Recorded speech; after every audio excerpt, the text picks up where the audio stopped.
In the heart of the 13th century, a time when faith was the bedrock of Europe and the shadow of the Church stretched farther than any earthly empire, there existed a fear more profound than plague or famine, the fear of unauthorized knowledge.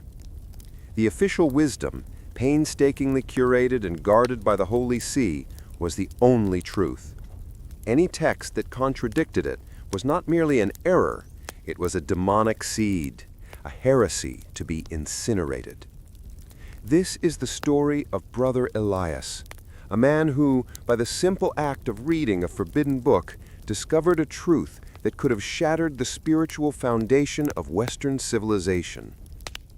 The monastery of St. Jerome, nestled high in the chilly, mist-shrouded peaks of the Bavarian Alps, was an ark against the world's rising tide of barbarism and confusion. Within its thick stone walls, the monks toiled, preserving the venerable past in ink and vellum. Brother Elias, mid-20s, his hands perpetually stained with walnut gall ink, was one of its most gifted scribes. He possessed a scholar's curiosity, a keen mind that cataloged not just the words he copied, but their meanings, their nuances. This very curiosity was his blessing and his doom. The monastery scriptorium, a vast cold hall where the copying of books took place, was a sanctuary of silence. One bitterly cold evening in the year of our Lord 1243, Elias was assigned a task of exceptional secrecy. The abbot, Father Thomas, a man whose piety was as rigid as the spines of the oldest tomes, had instructed him personally. "Brother Elias," the abbot had whispered, his breath clouding in the air, his eyes darting to ensure they were alone, "you are to copy this text. It is a work of correction, a dangerous, flawed document from the library of a recently deceased scholar in Bologna. Its heresies must be recorded line by line so that the errors may be identified and officially refuted by Rome. But first, a single perfect copy must be made for the archives, lest the original be lost. You will work in the lower cryptarium, alone. You will speak of this book to no one, not even in the confessional. Do you understand the gravity of this charge?" Elias, a man trained in absolute obedience, simply nodded. The book he was given was not bound in the customary leather, but in a plain, faded sackcloth, secured with 3 iron clasps. It bore no title. It was unnervingly heavy. In the low light of the crypt, a damp subterranean room where the most ancient, seldom accessed books were kept, Elias unclasped the forbidden manuscript. The title, scrawled in an ancient Greek that Elias barely comprehended, was simply "The Testament of the Serpent." Elias began his work, his quill scratching against the prepared vellum. The first pages were innocuous enough, a lengthy, almost rambling philosophical treatise on the nature of light and creation. But as he transcribed, a profound unease settled upon him. The text was not a theological error to be refuted.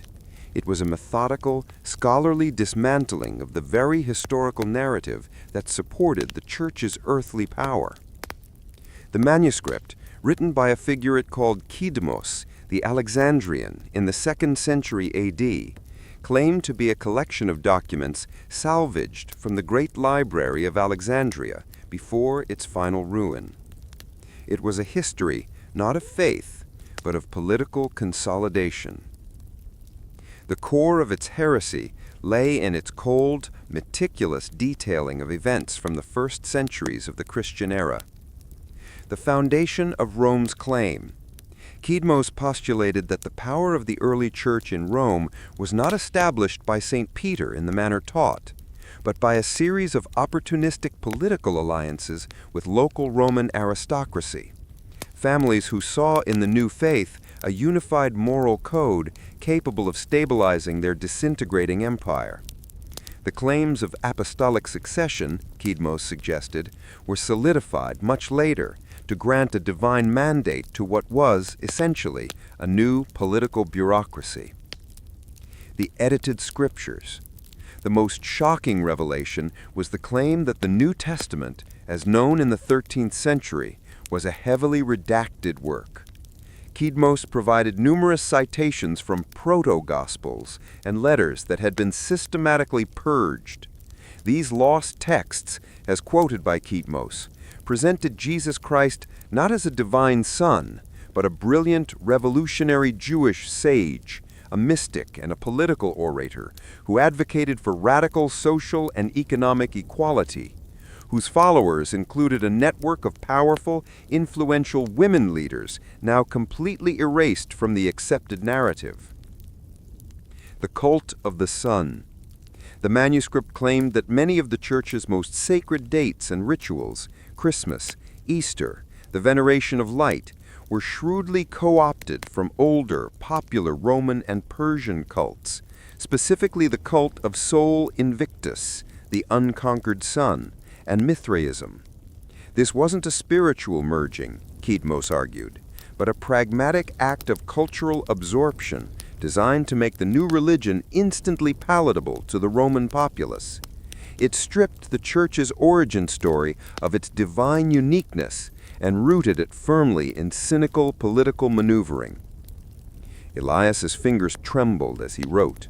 This was not the work of a mad heretic.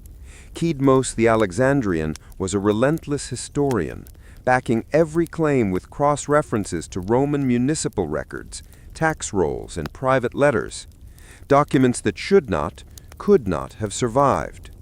The level of detail was breathtaking, the citations too specific to be pure fiction. Chapter 3. The Cursed Explorer. Days blurred into weeks. Elias became a ghost. He ate little, slept less, his waking hours consumed by the cryptarium's flickering oil lamp and the terrible weight of the forbidden manuscript. He wasn't just copying words, he was absorbing an alternate reality, a history that explained the world's power structures not through God's will, but through man's ambition. His mind, once a repository of divine knowledge, was now a vault for dangerous questions. If the Church's authority was based on a manufactured history, what was the nature of their moral command? If the original teachings of Christ were focused on radical equality, did the Church's vast wealth and feudal support constitute the ultimate betrayal? The physical act of copying was becoming a spiritual torment. Elias began to see errors in the officially sanctioned Latin texts he worked on by day, the missing phrases, the subtle shifts in tone that now echoed the revisions Kedmos had described. He was the possessor of a double vision. One morning his sight failed him. He was copying a passage where Kedmos quoted a lost epistle, a letter from an early follower to a community in Greece. The follower spoke of the Master, Christ, telling them to sell your lands and share equally, for the true kingdom is the one we build among ourselves, not the one that awaits. Elias's hand froze. When he looked up, the walls of the cryptarium seemed to narrow, and a chilling thought struck him. The Church feared not damnation, but irrelevance. If Christ was a prophet of social revolution and not a divine king, the entire edifice of popes, cardinals, and kings ruling by divine right crumbled. The manuscript was not just a historical text, it was a blueprint for a spiritual and political uprising. The realization brought with it a profound, dizzying sense of isolation. Elias was now alone in his century, burdened with a truth that could not be shared. He was the cursed explorer, a man who had sailed beyond the map of accepted knowledge and found a terrifying new continent. The work was nearing completion. The scriptorium copy of the Testament of the Serpent was almost done. Elias knew what would happen next. The original would be ceremonially burned, and his perfect, ink-stained copy would be sealed in the deepest, most inaccessible vault of the Vatican Library, never to see the light of day. The truth would be buried again, this time with a more precise gravestone. The abbot, Father Thomas, entered the cryptariary, his usually stern face now a mask of unsettling concern. He saw the completed pages, bound and waiting. "You have done well, brother," the abbot said, his voice surprisingly soft. He picked up the copied volume, running a gloved hand over the vellum. "You have consumed the poison for the good of the body. Tell me, what did you learn?" Elias looked at the man who was both his master and his spiritual guide. He could not lie in the presence of the cloth, but neither could he utter the full, devastating truth. "I learned, Father, that man is weak," Elias replied, choosing his words with surgical precision. "I learned that the enemy is clever, and his forgery is a seamless garment of half-truth." I learned that the enemy is clever, and his forgery is a seamless garment of half-truths. It would confuse and destroy the faith of simpler men. The abbot looked at him, searching. "Did it destroy yours, Brother Elias?" "My faith remains in God, Father," Elias said, "but my understanding of man's church has deepened." Father Thomas accepted the ambiguity. He knew Elias was a true scholar, and that scholars rarely saw things in simple black and white. He also knew that Elias had just provided him with the perfect justification for the book's annihilation. "Good. Now you must rest.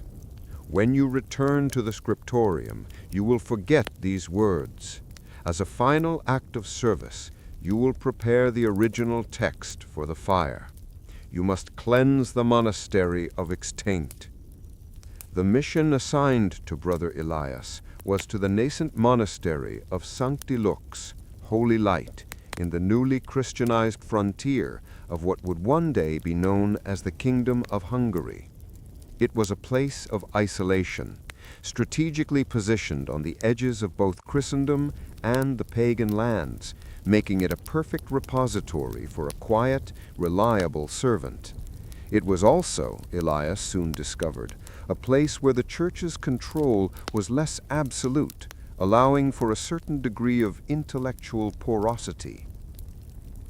Elias's days were now spent overseeing the small library and the few local scribes, mostly copying liturgical texts and official decrees. The work was dull, the environment stark, yet it provided him with the necessary canvas for his subtle rebellion. He began to read every piece of vellum that crossed his path with the eye of a cryptographer. He didn't look for grand heresies, he looked for gaps, for the sections in the official histories where the timeline seemed to jump unnaturally, or where a political figure was suddenly and inexplicably whitewashed or condemned. These gaps were the spaces where Kidmos's Testament of the Serpent fit perfectly. His true work, the one that would ensure the forbidden manuscript could one day be found, was the creation of a scholarly map disguised as marginalia. He developed a system based on tiny, consistent errors that only an obsessively diligent future scholar would ever notice. The serpent's coil. On every authorized manuscript that crossed his desk, from a commentary on Isaiah to a collection of canon law, Elias would, on a page corresponding roughly to the 9th leaf from the center of the book, introduce a specific error, a miniature, almost imperceptible smudge of indigo ink shaped like the serpent's coil. The Alexandrian cipher. On texts dealing with early church figures or Roman history, he began to use a particular archaic form of the Greek letter delta for discovery or discrepancy, whenever he transcribed a passage he knew had been redacted. This tiny delta was hidden in the curl of a Latin Q or the loop of an R. The directional clue. The most important marker was the number 310. The original forbidden manuscript had exactly 310 leaves. In his most obscure, dry copies, such as the monastery's inventory of relics, an unlikely read for anyone but an auditor, he would subtly miscalculate a running total of items, always making the final sum off by 310. Elias knew his own lifespan was insufficient to guarantee the book's retrieval. His hope lay in the fact that monasteries, by their very nature, were meant to last for centuries. His clues would have to survive the fires of war, the ravages of time, and the apathy of generations of monks. He was laying a trail of breadcrumbs across the intellectual landscape of medieval Europe. He was betting on the obsessive nature of future academics. Meanwhile, in Rome, the silence surrounding the Testament of the Serpent was absolute, a perfect victory for the forces of orthodoxy. Yet an uneasy tension permeated the halls of the Curia. Cardinal Giovanni Malatesta, a ruthless intellectual known as the Hammer of Heretics, was the architect of the Church's most powerful tool of censorship, the Index Librorum Prohibitorum, list of forbidden books. While the official index would not be formally published for centuries, Malatesta was already maintaining a secret handwritten list, a proto-index of works to be permanently removed from circulation. Malatesta was a pragmatist. He didn't fear God's judgment, he feared political instability. He understood that the Church's spiritual power was indivisible from its secular authority. Any historical challenge, like the one posed by Kidmos, was a dagger aimed at the heart of the Papal States and the European monarchies who ruled under the Church's divine mandate. Malatesta's attention had been drawn to the Bavarian monastery only briefly, but the unusual security surrounding the burning of the Bologna heresy lingered in his mind. He distrusted Father Thomas's report. Why would a scribe of Elias's proven intellect be sent to the remote Hungarian frontier immediately after such a sensitive task? Malatesta decided to act with calculated caution. He dispatched a trusted agent, a highly educated Dominican friar named Brother Silas, ostensibly on a mission to catalog the newly acquired Hungarian books and ensure their doctrinal purity. His true mission was to quietly audit Elias's entire body of work and search for any sign of intellectual contamination. Brother Silas was a hunter of nuance, a scholar whose dedication to the truth was only surpassed by his loyalty to the established Church. He believed that even the smallest deviation in the text of history could lead to the total collapse of the structure of faith. Brother Silas reached Sancti Lux in the early autumn of 1247. The encounter between the two men was a subtle, prolonged battle of wits. Silas, outwardly charming and studious, praised Elias's neat script and meticulous organization. He spent weeks in the library, not reading the books, but analyzing the books as physical objects, checking page counts, binding quality, and most importantly, the marginalia. Elias, by now, was adept at his double life.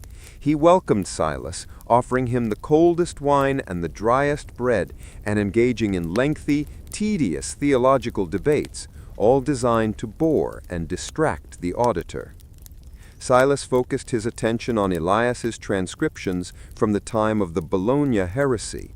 He compared the copies Elias had made in Bavaria with the exemplar texts, looking for the telltale signs of a scribe who had secretly absorbed the poison. He found nothing. The Bavarian copies were perfect, mirrors of the authorized exemplars. Elias's outward obedience was absolute. Yet, Silas was a professional skeptic. He began to feel an unexplainable sense of being watched by the books themselves. He noticed small, seemingly random anomalies. Why did the monastery's inventory of farm equipment include exactly 310 plowshares, a strange number for a small house? In a copy of Boethius's Consolation of Philosophy, Silas found a passage transcribed in an unnaturally spidery script and the tiny smudge of indigo ink in the margin. He dismissed it as a drop of ink, a momentary lapse of concentration. Silas concluded that while the original heresy had been thoroughly eradicated, the isolation of the frontier was a poor safeguard against Elias's inquisitive mind. In his final, confidential report to Cardinal Malatesta, Silas cleared Elias of outright heresy, but recommended a subtle containment. Elias should never be allowed to return to Rome or a major center of learning. He was to remain the quiet guardian of the eastern frontier, his vast intellect permanently neutralized by distance and obscurity. Silas left Sancti Lux convinced he had found a few minor scribal errors, but had successfully closed the historical loophole. He had no idea that the spilled ink and the random inventory total were the first few steps on the map to a truth that would eventually span 8 centuries. Elias, the cursed explorer, had successfully hidden the key in plain sight, using the very structures of censorship and academic rigor against its masters. The stage was set, the forbidden truth was buried in the past, and the clues to its location were now scattered across the monasteries of medieval Europe, patiently waiting for a future generation. A time when the age of the monk would give way to the age of the scientist, and the curse of the explorer would be inherited by a modern-day academic. The trail Brother Elias left was not designed to be found quickly. It was a slow-fuse charge planted under the centuries. As the decades turned into centuries, the Abbey of Sancti Lux slowly grew, decayed, was rebuilt, and scattered its texts across the continent. This dispersal was Elias's ultimate ally. The era of dissemination, 1300s to 1500s. Monks, through trade, travel, and occasional conflict, were often transferred, and with them went valuable manuscripts. Elias's former abbey served as a critical nexus. The indigo serpent, the minuscule indigo smudges, the serpent's coil, began to appear in the private libraries of cardinals in Avignon, in university collections in Paris, and in the hands of wealthy merchants who bought offloaded monastic texts. No one saw them as anything more than common scribal mistakes, a careless tap of a pen, but a pattern was emerging. The coils were always on a leaf that was a near-perfect midpoint in the book's folio count. The delta cipher, the Greek letter delta, hidden in the Latin script, proved more difficult to track. It survived best in the original texts Elias had penned at Sancti Lux, most of which remained in the abbey.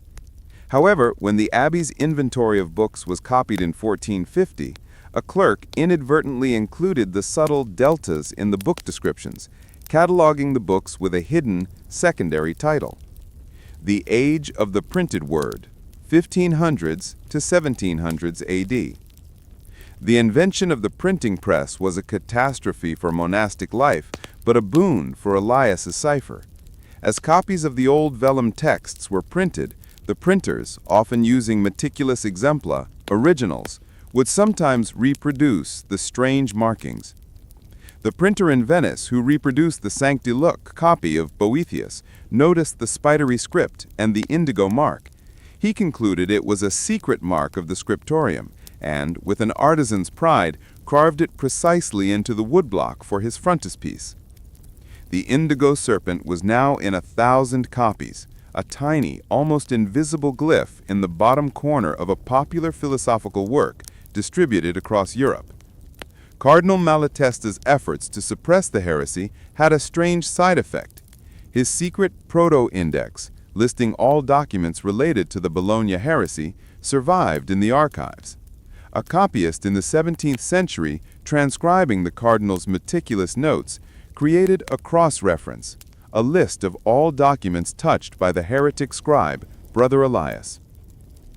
It was a meaningless jumble of inventory numbers, but it was the final clue: the Enlightenment and the Modern Scholar, 1700s to 1870 A.D. The great monastery of Sancti Lux eventually crumbled into ruins. Its archives were sold at auction to cover debts, and its books scattered further, many finding their way into the newly formed public and private collections across England and America, destined for a new audience. The ultimate irony of the censorship was revealed. In trying to bury the text absolutely, the Church inadvertently ensured that fragments of the map to the text would be spread globally, protected by their very obscurity. No single clue was dangerous, but their convergence was an intellectual explosion waiting for a match. The year is 2025. Dr. Evelyn Reed, a 35-year-old American historian of late medieval and Renaissance codicology, is obsessed with marginalia. She's not a theologian, but a history of the book, focused on the physical and social life of manuscripts. Her reputation at Princeton University is built on her painstaking analysis of scribal habits and the secret languages of monastery scriptoria. She's brilliant, unorthodox, and possessed by an unshakable belief that the real history lies in the things people tried to erase.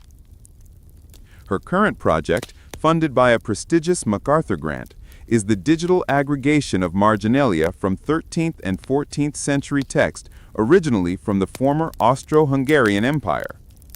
She has accumulated a massive digitized database of millions of dots, squiggles, and notes. One rainy Tuesday afternoon, Evelyn makes her discovery. She uses an advanced algorithmic filter to compare the minutest non-textual markings across her entire database. She instructs the program to isolate any mark that occurs in at least 10 different manuscripts but does not appear in the original text or any known commentary. The result is stunning. The convergence. The algorithm spits out a list of hundreds of manuscripts that share a triple cipher. The documents were scattered across the globe, from the New York Public Library to the British Museum to the private collection of a pharmaceutical magnate in Texas. They included works of philosophy, law, and obscure liturgy. On a page near the center of each book, the software had highlighted a near-invisible indigo smudge, the serpent's coil. In a handful of texts, an archaic delta was flagged, hidden inside a capital letter, the Alexandrian cipher. Crucially, when she traced the original monastic provenance of these texts back to Sancti Lux, she found a strange recurring error, an inventory log, a land deed, or a relic count that was always precisely 310 units too high. Evelyn realizes this is not random error. It is a deliberate, intellectual signature. A single, highly educated hand working over a long period was connecting wildly diverse documents through a code. The sheer patience and subtlety of the effort are staggering. The 310 revelation. Why 310? Evelyn cross-references the number against the physical description of every missing or destroyed manuscript mentioned in Malatesta's proto-index. Only one entry fits. A manuscript from Bavaria, described vaguely as the Bologna heresy, whose only recorded physical dimension was its leaf count, 310 folios. Evelyn is breathless. A 13th century monk facing total censorship had created a globally distributed, century-spanning map to a single explosive manuscript. He had trusted that someday, someone with the tools of the modern world would connect his fragments. She immediately nicknames the monk Elias the Cartographer. She feels an electric connection across 8 centuries. She has inherited the curse. Evelyn's research quickly draws attention. Her findings are so unprecedented that they are both celebrated and met with deep suspicion. The opposition. The Vatican Apostolic Library, while officially welcoming scholarly inquiry, is a fortress built on secrecy. Monsignor Alessio Conti, a high-ranking prefect and theologian with close ties to the Curia, begins to monitor Evelyn's publications. Conti is a modern Cardinal Malatesta, concerned not with the historical truth, but with the preservation of institutional authority and tradition. The idea that a second-century history could undermine the Church's foundation in the modern media age is his ultimate nightmare. He sees Evelyn's work not as a historical puzzle, but as an act of intellectual aggression. The next clue. Evelyn's research confirms that the center of the monk's map is the ruins of the original Bavarian monastery of St. Jerome. But she needs to know where within the monastery the book was buried. She needs a final piece of information, a key that Elias must have left nearby. Her search focuses on the only surviving medieval document from the St. Jerome archives that has a continuous history, an illuminated psalter believed to have been used by Father Thomas, the abbot, and now housed in the private, climate-controlled vault of Jedediah Thorne, the Texan oil magnate who is Evelyn's most prominent funder. Thorne, an eccentric billionaire with a passion for collecting things that challenge history, has been Evelyn's silent partner, providing access to his vast, obscure collections.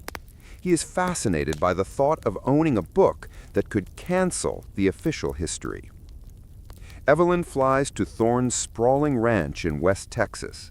In his vault, the psalter is magnificent, but the text is unremarkable. She is about to admit defeat when she notices something that only a scholar of her caliber would: the psalter's exquisite, illuminated border. Within the intricate gold leaf and azure paint of the opening initial I for incipit, Elias had made his final, most personal mark. The golden thread outlining the shape of the I was not a simple stroke. It was a minute, stylized representation of the monastery's floor plan, with a tiny, almost hidden speck of green paint at one specific location, the coordinates of the cryptarium desk. It was the final confirmation. Elias hadn't just buried the book, he had left a perfect schematic for its retrieval right under the abbot's nose, disguised as an act of artistic devotion. Evelyn realized that Brother Elias didn't fear death, he feared that his truth would die with him. He was not a heretic, but the first true modern historian, demanding that evidence, not dogma, dictate belief. She has the location. The ruins of St. Jerome wait, but the modern shadow of the Inquisition, Monsignor Conti and his vast network, is closing in, determined to ensure the cursed explorer's manuscript remains lost forever. The race to the crypt is on. The ruins of the monastery of St. Jerome were located in a remote, forgotten valley in the shadow of the Zugspitze, accessible only by a single, winding, unmarked road. Dr. Evelyn Reed and her small, privately funded team, a German structural engineer named Klaus, and a quiet ex-military security specialist named Marcus, arrived in the late spring. The monastery was nothing more than moss-covered, tumble-down walls, its roof long since collapsed, its great church spire a broken stump of stone. Evelyn felt the presence of Elias, the cartographer, in the stones. The air was cold, the silence vast. This was the place where over 8 centuries ago a man chose historical truth over institutional peace. They quickly located the original cryptarium, now little more than a sub-level cellar choked with earth and debris. Klaus used ground-penetrating radar, or GPR, and confirmed a large, undisturbed chamber beneath the rubble with a small, dense anomaly. In its center, metallic, and exactly where Elias's schematic indicated the scribe's desk had been. The excavation was slow and dangerous. They worked under the cover of a false archaeological dig, claiming to search for a lost Romanesque altar. The lie was necessary. Evelyn knew any official announcement would bring the full weight of the church down upon them. 2 weeks into the dig, a sleek black SUV parked at the base of the access road. Monsignor Alessio Conti had arrived. Conti, dressed in tailored civilian clothes that only highlighted his ecclesiastical authority, ascended the slope with an unnerving calm. He presented himself as a representative of the Vatican Cultural Preservation Office, expressing a deep interest in their find.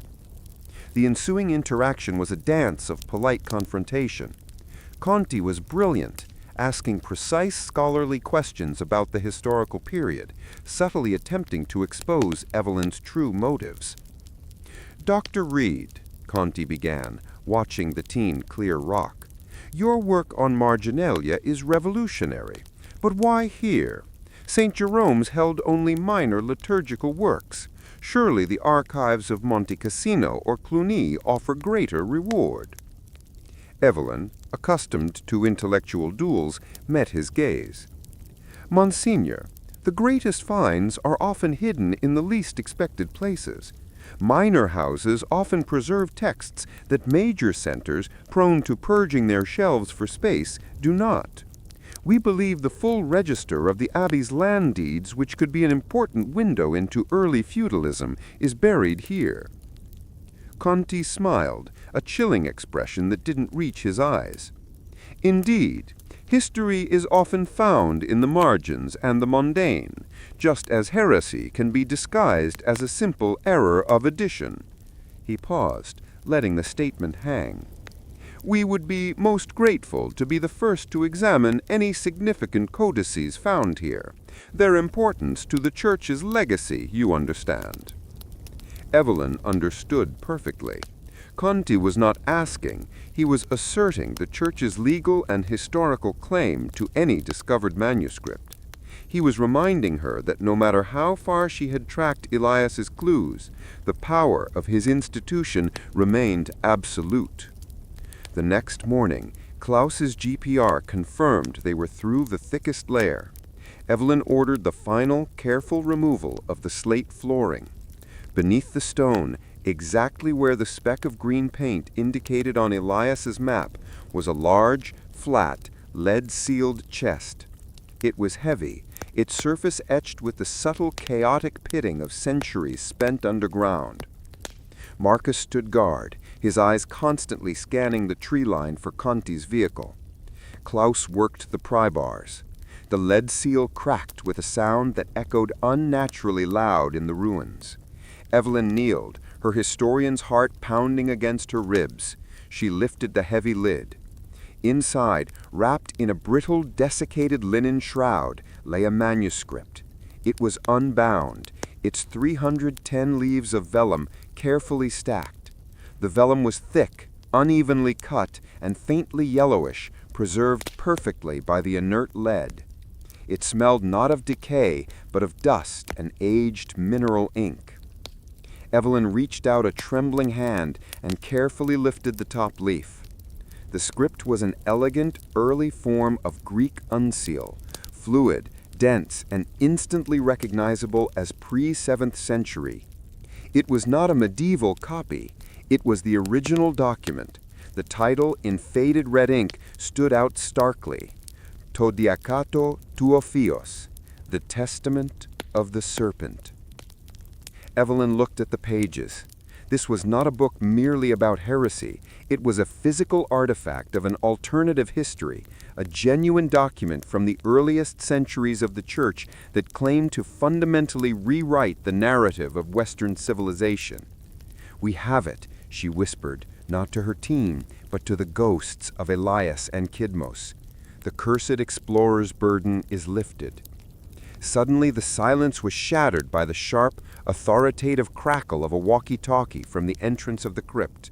"Dr. Reed, the Monsignor, he is approaching, and he is not alone. Uniformed men." Monsignor Conti entered the crypt, followed by 2 uniformed officers from the Bavarian Regional Police who held a warrant. The warrant was signed by a regional magistrate and cited the violation of local heritage protection laws and the unauthorized removal of historical artifacts. It was a technicality, but it was all the legal leverage he needed. "Dr. Reed," Conti said, his voice ringing with formal regret, "I tried to warn you. The moment an artifact of this magnitude is discovered on historical church land, its preservation and security fall under international agreements. I must insist that you cease your activities." His eyes, however, were fixed only on the lead box and the exposed vellum. Evelyn stood between the box and Conti. the vellum clutched protectively to her chest. "Monsignor, I am an American citizen working under the auspices of a recognized international scholarly grant, and this manuscript, it is a dangerous forgery," Conti finished, his voice suddenly sharp. "We know its history. It is a known text, a late medieval Gnostic-tinged fabrication intended to discredit the apostolic authority. It was rightfully slated for destruction centuries ago. Its contents are not history. They are poison." "You know its contents because you have the archived copies," Evelyn countered, her voice steady. "And this is no medieval fabrication. This is 2nd century Greek. The script is ancient. And it is not poison, Monsignor. It is evidence. The very evidence your church has worked to erase for 800 years. Conti took a step closer. "You misunderstand the role of the church, Doctor. We do not erase history. We curate it. We filter out the noise so the eternal truth may be heard. This book is a lie dressed in old ink, and I will not allow a single sensationalist American scholar to use it to destabilize the faith of millions. Hand it over."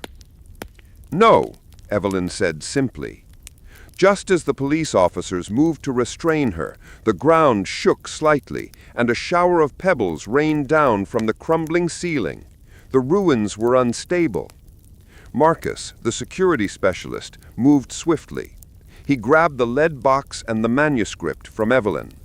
"Klaus, the winch! We're going up now!" Conti lunged forward, but Marcus blocked him, allowing Evelyn to scramble onto the small metal platform Klaus was lowering on a simple hand winch. "You cannot escape the church's reach, Dr. Reed," Conti shouted up at the rising hole. Evelyn looked down at him, her face grimed with dirt and triumph. "Monsignor, this manuscript proves that the church's reach is defined by man, not God, and the age of unquestioned authority is over." As they ascended, Evelyn realized the true weight of Elias's curse. The manuscript was not merely a historical artifact, it was a weapon. By recovering it, she had not just won a scholarly battle, she had started a war. The forbidden manuscript was out of the ground, but its journey and the danger it posed to the modern world's understanding of power and faith had only begun. The cursed explorer's legacy was now firmly in the hands of the modern American scholar. The escape from the ruins of St. Jerome was a brutal, desperate affair. Evelyn, Marcus, and Klaus abandoned their rented vehicles and scientific gear, plunging into the thick Bavarian forest. They knew the police roadblock would be immediate, but their single objective was to get the manuscript, the Testament of the Serpent, out of Germany and into the international domain where it might be protected by public knowledge, if not law. Marcus, with his military training, navigated them across the rugged terrain towards a prearranged extraction point on the Austrian border. The manuscript, carefully sealed in a modern acid-free pouch, was carried by Evelyn. She no longer saw the vellum as a scholarly puzzle. It was a flashpoint, a physical declaration of war against the narrative of history. Monsignor Conti, enraged and humiliated, used every resource at his disposal. He initiated a continent-wide watch list, flagging Evelyn and her team as fugitives suspected of smuggling priceless national heritage. He knew that the manuscript's contents, if made public, would not just cause a theological debate, they would fuel anti-clerical sentiment and severely complicate the Church's dealings with secular governments, particularly in the United States, where the cultural impact of questioning historical foundations was always volatile. Evelyn and her team successfully made it to a neutral country, and with the help of Jedediah Thorne's network, were flown back to his Texas compound. Jedediah Thorne, the billionaire, was ecstatic. He now possessed not just a rare manuscript, but the key to a global historical shockwave. Evelyn, however, had no intention of allowing the manuscript to be locked away in a private vault, becoming the treasure of another secretive man. Before handing the physical manuscript to Thorne for safekeeping, she had performed one final crucial act, a complete high-resolution scan of all 310 folios. Working from a secured satellite connection, Evelyn uploaded the entire digitized Greek text and her provisional English translation of the most explosive sections to a specialized open-source academic server, encrypted and set to release upon a single pre-programmed command. On a Friday evening, precisely 72 hours after her escape, the data was released under the title The Kidmos Chronicle, an alternative history of the Christian era. The resulting firestorm was instantaneous and massive, particularly in the United States. It bypassed traditional media, starting on academic blogs, social media, and independent news sites before exploding into cable news and international headlines. The core revelations of Kidmos hit the American audience, a public deeply divided by faith, history, and institutional trust, with maximum force. The politicized savior, the portrayal of Jesus as a charismatic revolutionary sage primarily concerned with radical social justice and communal wealth distribution, resonated deeply with progressive and secular audiences, while being condemned as blasphemous by conservative religious groups. The text made Christ a political figure, not just a spiritual one. The role of women, Kidmos's extensive documentation of powerful early female leaders and apostles, later erased, galvanized feminist theology and history circles. The manuscript presented a completely different power structure within the nascent faith, challenging millennia of patriarchal tradition. The founding lie, the cold hard accounting of how the Roman Church co-opted pagan festivals, edited foundational texts for political expediency, and manufactured the official apostolic succession narrative, struck at the heart of historical certainty. The narrative suggested that the world's most powerful religious institution was founded on a pragmatic, engineered political maneuver.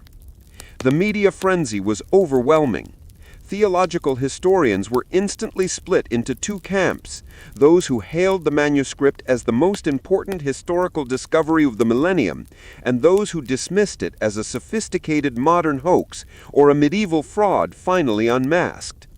Evelyn, now in hiding, became a reluctant global icon, the cursed explorer of the modern age. She conducted interviews remotely, calmly defending the manuscript's authenticity based on the archaic paleography and the carbon dating she had managed to complete on a minute fragment of vellum during her flight. "This is not about faith," she stated in a widely watched interview. "It is about history. Brother Elias preserved this for us, not to destroy belief, but to force us to confront the origins of our institutions. The document exists. It is ancient. The debate is no longer about if the Church suppressed a text, but why, and what that tells us about the nature of power." Meanwhile, Jedediah Thorne leveraged his possession of the physical manuscript. He announced plans to build a museum on his Texas property, a monument to uncensored history, positioning himself as the protector of forbidden knowledge and further enraging the Vatican. He saw the manuscript as the ultimate proof that all authority was built on curated lies, and he intended to use it to cement his legacy. Monsignor Conti, realizing he could not suppress the digital text, shifted tactics. He focused his attack not on Kidmos, but on the messenger, Brother Elias. He leaked documents from the Vatican archives detailing Elias's original containment, his secret mission, his subsequent removal to the frontier, and the final official incineration of the original text. Conti's narrative. Elias was not a hero, but a disgruntled, unstable monk who attempted to substitute a known heretical forgery for a genuine text. The entire trail, the codes, the numbers, the marginalia, was evidence not of scholarly genius, but of obsessive, paranoid delusion. The real forbidden manuscript was burned, and this one was merely a substitute, a psychological projection of a weak mind. The strategy was brilliant. It created doubt in the public mind. Was the manuscript a genuine second-century document, or a hyper-realistic forgery created by Elias himself in the 13th century to fulfill his delusional rebellion? The lack of scientific access to the physical book, now hidden by Thorne, perpetuated the ambiguity. Evelyn's final, desperate move was to prove Elias's true intent. She focused on the meaning of the Delta cipher. She translated a small, obscure note Elias had left in the Sancti Lux inventory that contained the cipher. "I have left my mark on the world, not as a heretic, but as a cartographer. For truth is a place to be discovered, not a fortress to be defended. The delta is for diaphora, difference, the difference between the world as it is and the world as it was meant to be." It was the final, profound statement of the cursed explorer. Elias was not trying to start a new religion. He was arguing for a new methodology, that all foundational truths must be constantly checked against the physical evidence of history, no matter how uncomfortable that evidence might be. The story of the cursed explorer, a tale spanning 8 centuries from a Bavarian monk's quiet rebellion to a Texan billionaire's vault and an American scholar's digital leak, became the defining narrative of the new century, a potent reminder that the pursuit of knowledge is the world's most dangerous and most necessary form of exploration. The forbidden manuscript, retrieved from the deep earth, continued its eternal work, forcing humanity to question the foundations upon which it stood. The man who was once Kenji Morita, a respected Hatamoto samurai, now possessed only the cold sting of the wind and the hollow echo of a forgotten name. He was a ronin, a wave man, adrift from the shore of duty. His lord, Takeda Shingen, the tiger of Kai, lay broken beneath the muddy fields of Kawanakajima. The year was 1561, and Japan, already a cauldron of ceaseless conflict, had claimed another great man and extinguished the light of his loyal retainer. Kenji walked south, each step a gravelly counterpoint to the soft, relentless snowfall. He was no longer dressed in the vibrant silks and plated armor of the Takeda clan. His garments were simple, functional, and worn. A dark blue kimono belted with a plain obi, heavy straw sandals, and a wide-brimmed straw hat, kasa, that obscured a face carved by grief and sleepless nights. The only undeniable sign of his former status was the presence of his daisho, the long katana and the shorter wakizashi, tucked into his belt. These were not mere weapons.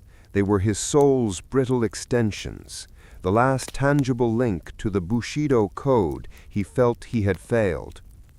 He had buried his lord's standard and his own armor near the battle site, a private, desperate ceremony of renunciation. He hadn't died on the field, a profound dishonor that clawed at his spirit.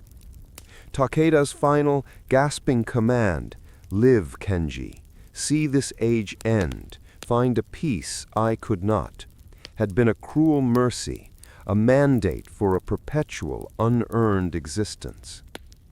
His journey began in the stark mountains of Shinano province, a land of unforgiving peaks and deep-cut valleys. The air tasted of pine and impending doom. He was heading toward Kyoto, the imperial capital, a city he hadn't seen in nearly a decade, hoping to lose himself in its clamorous markets and labyrinthine back alleys.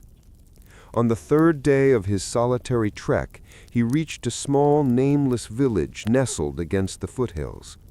The houses, thatched with straw, huddled together like scared animals. An oppressive silence hung over the place, not the peaceful quiet of winter, but the terrifying hush of an abandoned stage. Kenji stopped by the well. As he pulled up a bucket, the silence fractured. A small, ragged girl, perhaps 7 years old, peeked out from behind a woodpile, her eyes wide with a fear that transcended childhood innocence. "Water," Kenji said softly, his voice raspy from disuse. He offered the bucket to her. She flinched, then pointed a tiny dirt-streaked finger, not at him, but past him, toward a cluster of homes near the village center. "They took them. The Yanni men."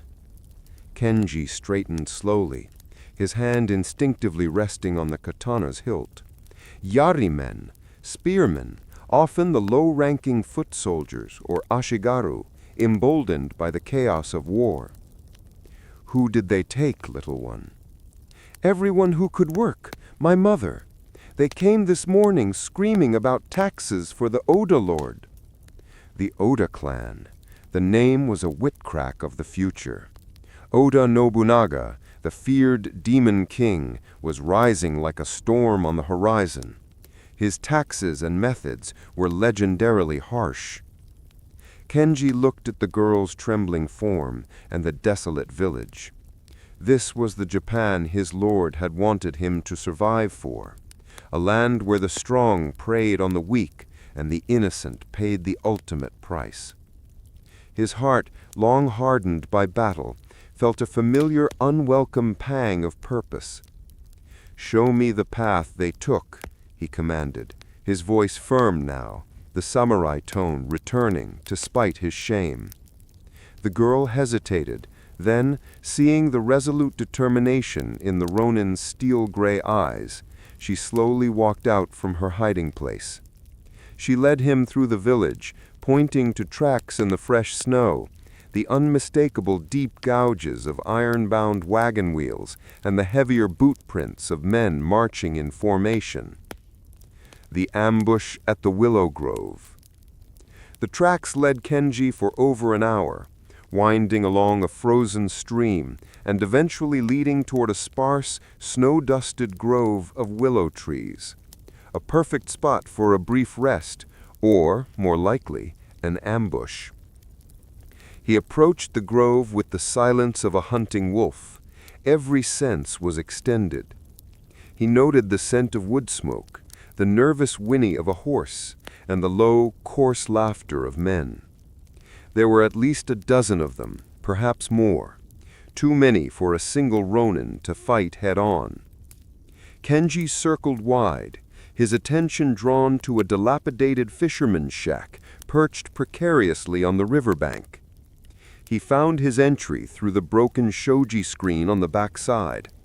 Inside, it reeked of stale fish and desperation, but it offered two advantages: cover and a direct line of sight to the bandits' makeshift camp. He crouched, peering through a crack in the bamboo wall. The bandits, indeed, rough-looking ashigaru with mismatched armor and long yari, were gathered around a sputtering fire. Nearby, tied to the willow trees, was a small group of villagers, farmers and women, their faces etched with despair. They were being held captive, their fates likely to be forced labor or worse, all in the name of a distant, uncaring warlord.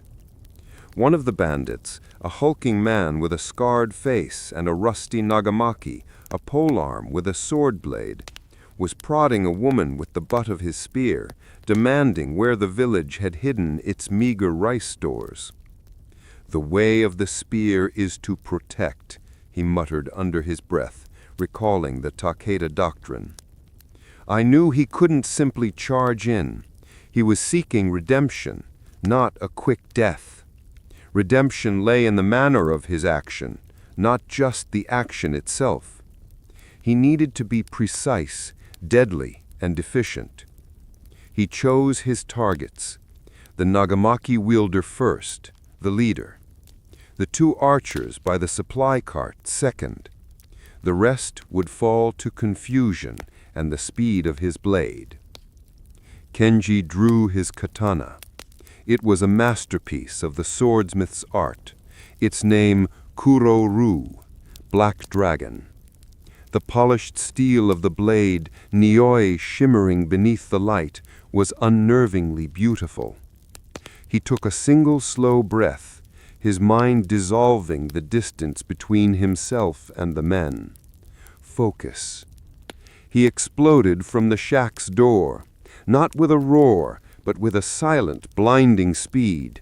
The Nagamaki wielder barely had time to turn. He didn't use a dramatic high cut. He used the Tsukukomi thrust, a quick, economical lunge, striking the leader with ruthless efficiency before he could even raise his heavy polearm. The man dropped without a sound. The sudden flash of the blade caught the attention of the archers. They fumbled for their bows.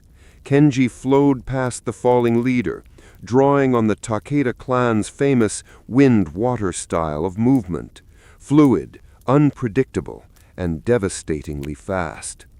A blur of steel, a sharp shing as the sword cut the air, and both archers collapsed, their threat neutralized before a single arrow could be loosed. Chaos erupted among the remaining soldiers. They grabbed their spears, shouting orders that dissolved into panicked cries. A veteran Ashigaru lunged with a yari.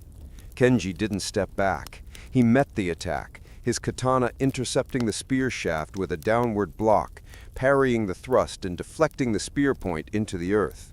The Ashigaru's eyes widened in shock. Before he could recover his weapon, Kenji had closed the distance, executing a precise dogiri, torso cut, that ended the man's fight instantly. The fight lasted less than a minute. Kenji fought with a controlled fury, his movements honed by years of practice on real battlefields. He avoided unnecessary flair, choosing the quickest, most direct path to stop his opponents. He was not a showman, he was a machine of war, reawakened. When the dust settled, 8 bandits lay motionless in the snow. The remaining 4, younger, less experienced, threw down their spears and scrambled, fleeing into the trees, leaving their gear and their dead behind. Kenji let them go. The lesson was learned, the threat was gone. He sheathed the Kuro-ryu with a soft click, the sound of finality. The weight of gratitude. The captive villagers, frozen in terror, slowly realized they were safe. A middle-aged woman, her face streaked with tears, was the first to move. She rushed toward Kenji and fell to her knees in the snow, bowing her head deeply. "Oh, Master Samurai, you are a godsend. You saved us. Please tell us your name so we may pray for your honor." Kenji looked down at the woman. He had just killed 8 men, bringing death and a temporary reprieve from suffering. He felt neither pride nor joy, only the cold, empty sense of performing a duty that should have been his lord's. "I am no master, and I have no lord. I am a Ronin. My name is unimportant. The men were merely bandits in uniform. They will not trouble you again." He quickly untied the villagers, freeing them from the ropes. He directed them to gather any useful supplies the bandits had left, food, blankets, and a few small bags of stolen silver coins. "Take these weapons," he instructed the strongest-looking farmer, handing him one of the abandoned spears. "Hide them. If you are troubled again, you must defend yourselves. The time of relying on others is passing." As the villagers quickly gathered their belongings and prepared to hurry back to their home, the woman who had first thanked Kenji approached him again, holding out a small, crudely carved wooden netsuke, a tiny figurine of a badger. "Sir Ronin," she insisted, "we have nothing to pay you with, but this, my husband carved it. It is for protection. Please take it. It is our sincerest gratitude." Kenji looked at the netsuke. It was utterly without monetary value, but its worth as an offering was immeasurable. It was a tangible piece of the very life he was supposed to be protecting, the common folks whose peace was the goal of all righteous warriors. He hesitated, then slowly extended his hand and accepted the small wooden charm. "May your village find peace," he said, his first truly heartfelt words since the fall of Takeda. He tucked the netsuke carefully into his kimono, where his war-worn heart beat. He watched until the last villager disappeared back down the snowy path. Then Kenji turned his back on the scene, leaving the bodies as a stark warning to any who would follow. He walked on, his steps a little heavier. The weight of a new, small duty settled upon his shoulders. He hadn't found redemption, but he had found a road, marked not by the banners of war, but by the quiet gratitude of the saved. His journey into the warring heart of Japan had just begun, and the lost samurai knew one thing. To find his true purpose, he would have to become a ghost of justice, wandering until his sword earned his own death. Days bled into a week. Kenji subsisted on dried rice, what little game he could snare, and the occasional meager, overpriced meal at a roadside noodle stand. He avoided towns, preferring the relative anonymity of the smaller hamlets, but he needed information. The world was changing rapidly, and to survive, a Ronin needed to understand the current political winds. He came upon a renowned shukuba, post-station town, Iwamura, strategically located along one of the great routes. Though risky, the best way to hear the truth, unvarnished by official decree, was in the common rooms of inns and tea houses. Kenji shed his straw hat at the entrance and slid onto a cushion at a corner table. The air was thick with the scent of brewing ochija, roasted green tea, and the sweat of travel. He ordered tea and a bowl of soba noodles, paying with a small, worn copper coin. As he ate, he listened. The low murmur of conversation was a tapestry of worry and ambition. "They say the Oda forces are mobilizing again," whispered a merchant with a silks-wrapped bundle. "It is not enough for Lord Nobunaga to have defeated the Imagawa and now to threaten the Ashikaga shogun. He seeks the whole country." "And the taxes," grumbled another, a stout farmer. "The new land survey, the kenshi, is merciless. Every scrap of rice is tallied. We are bled dry to fund his armies."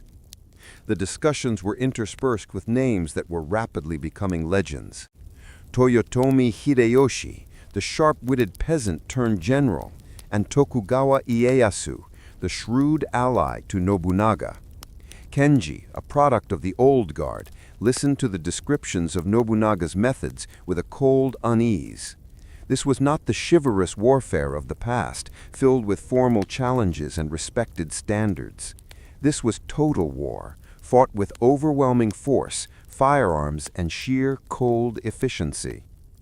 Kenji was surprised when a man slid onto the opposite cushion, uninvited. The newcomer was a slender man, perhaps in his late 20s, with bright, intelligent eyes and the air of a scholar rather than a warrior. He wore the simple, dusty robes of a yamabushi, mountain ascetic, though his staff was nowhere to be seen. "The noodles are good here, Ronin-san," the man said, his voice quiet, almost musical. Kenji stopped eating, his posture instantly tightening.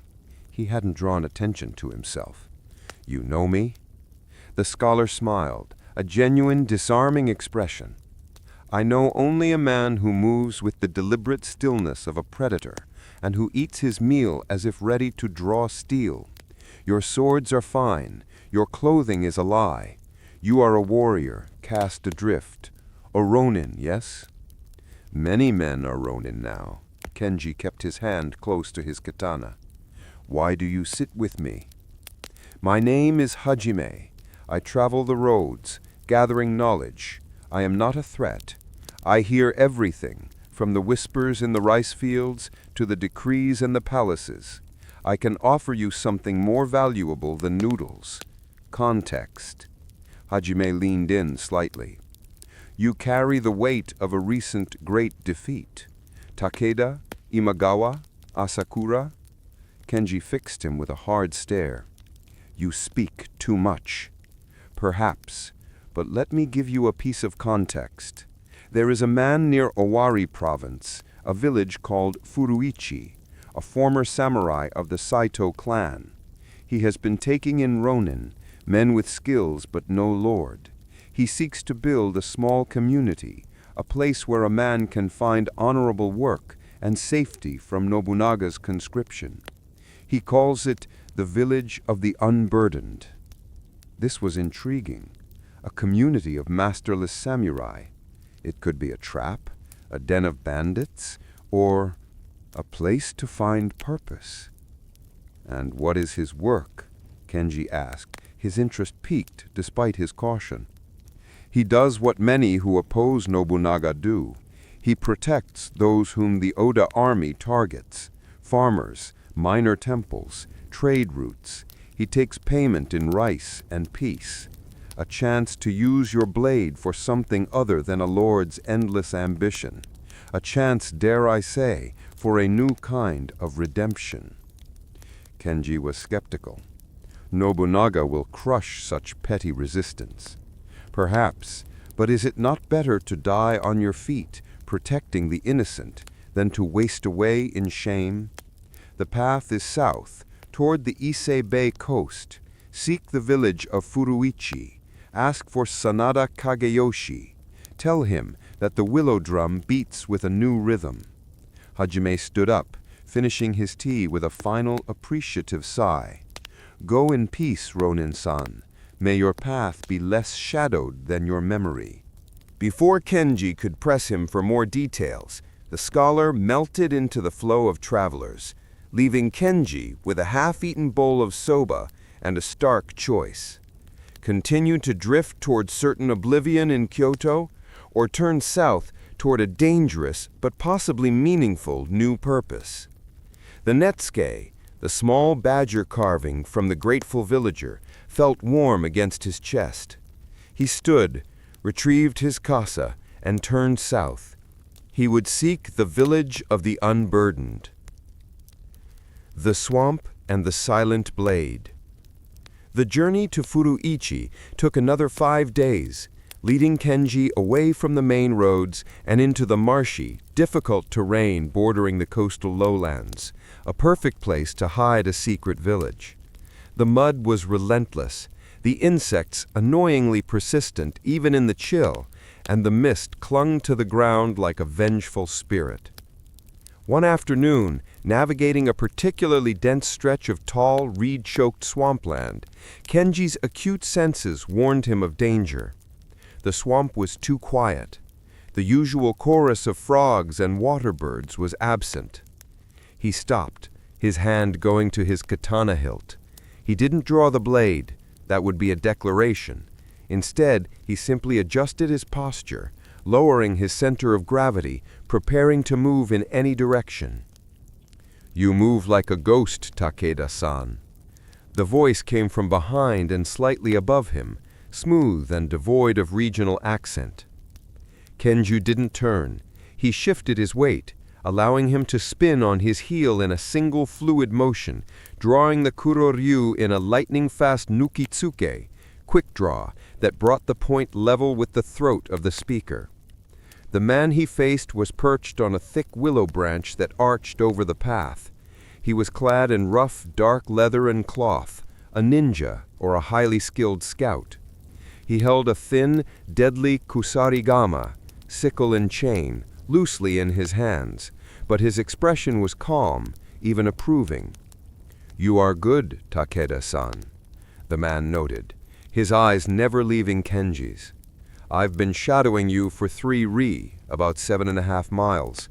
Most men would have tripped or been caught by now. My name is Shiranui. I am the eyes of Sanada Kageyoshi." Kenji lowered his sword, but only marginally. The Ronin was suspicious of the stealth and the directness. "If you are his eyes, why the theatrics?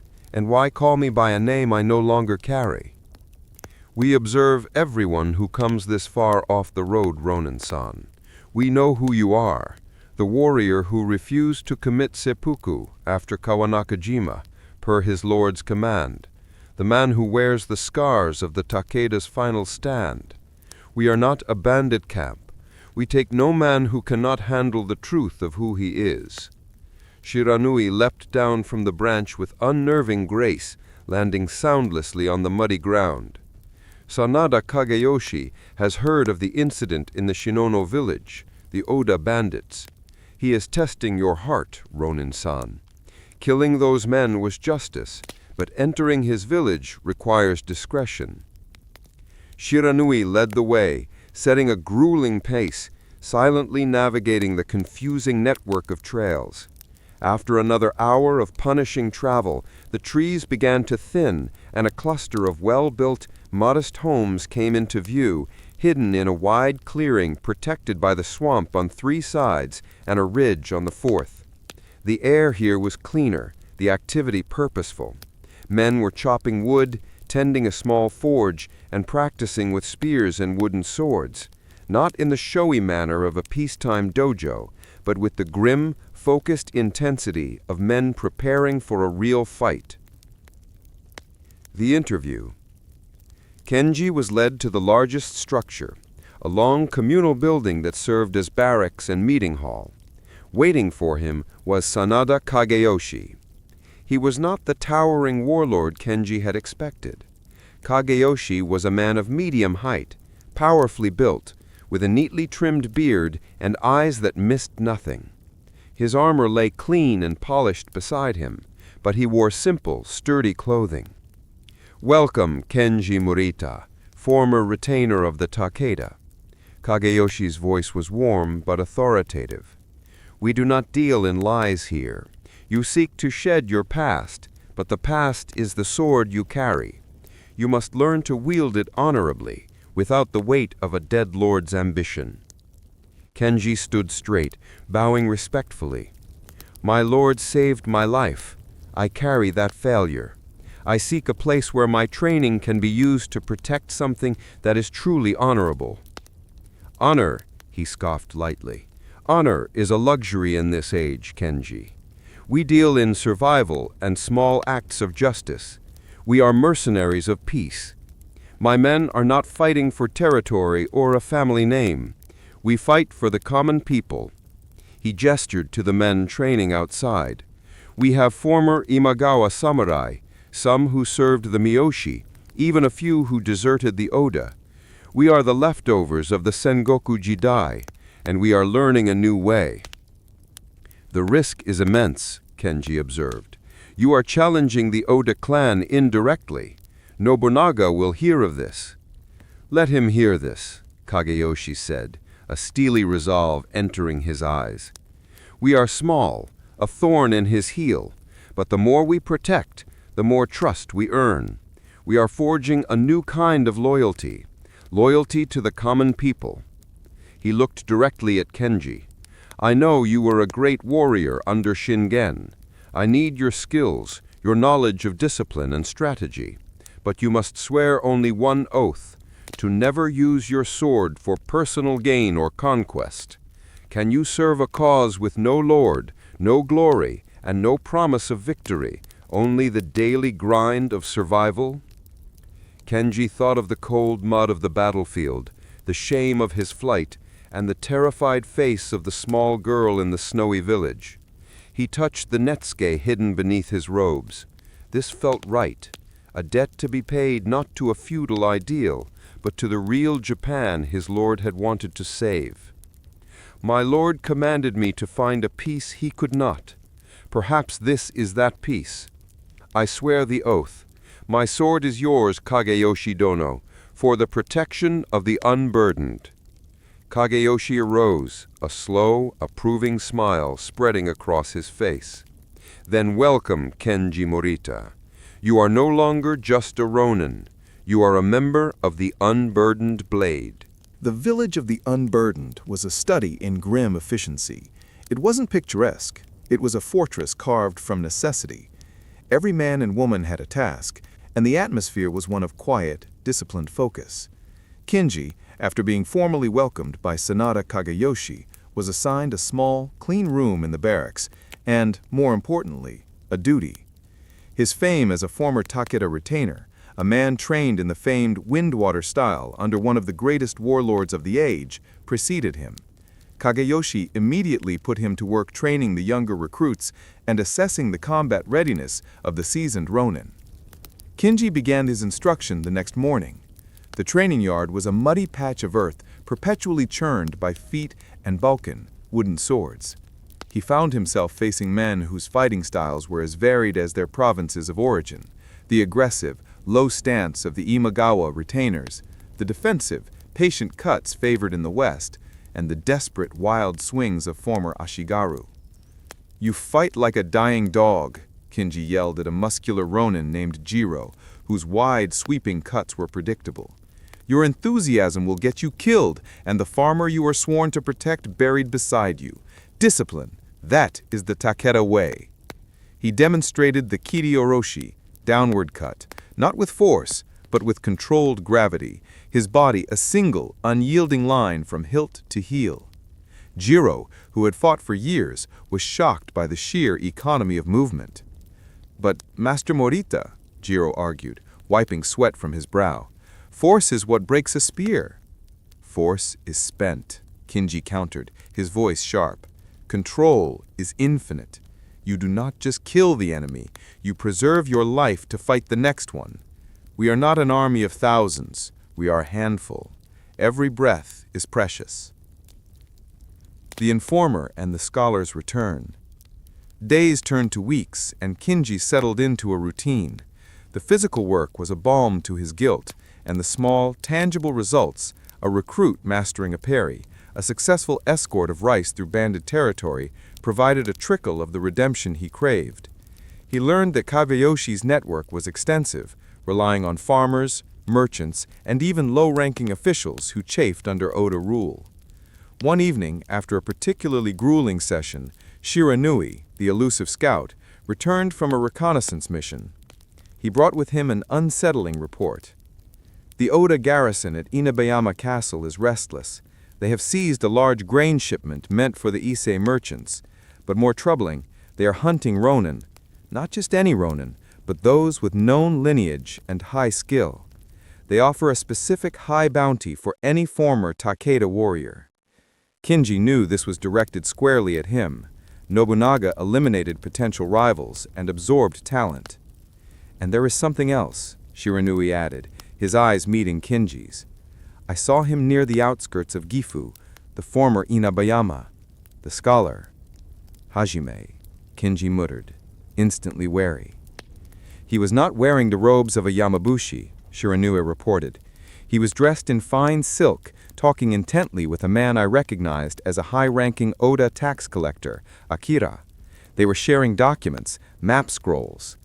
The initial suspicion Kinji had felt in the tea-house surged back. Hajime was a spy, an informer.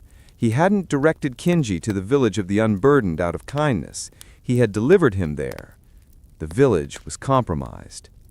Kageyoshi clenched his fist. "The information he gave you, Kinji, was a seed.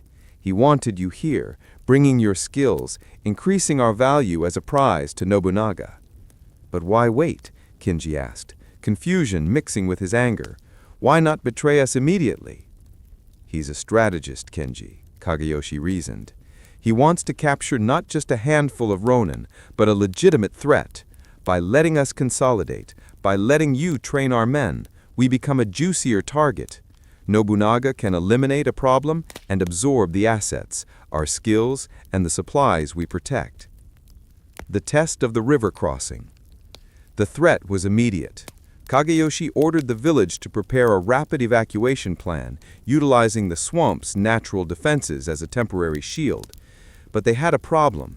The village had just agreed to escort a significant shipment of medicinal herbs, vital supplies, to a distant plague-stricken temple.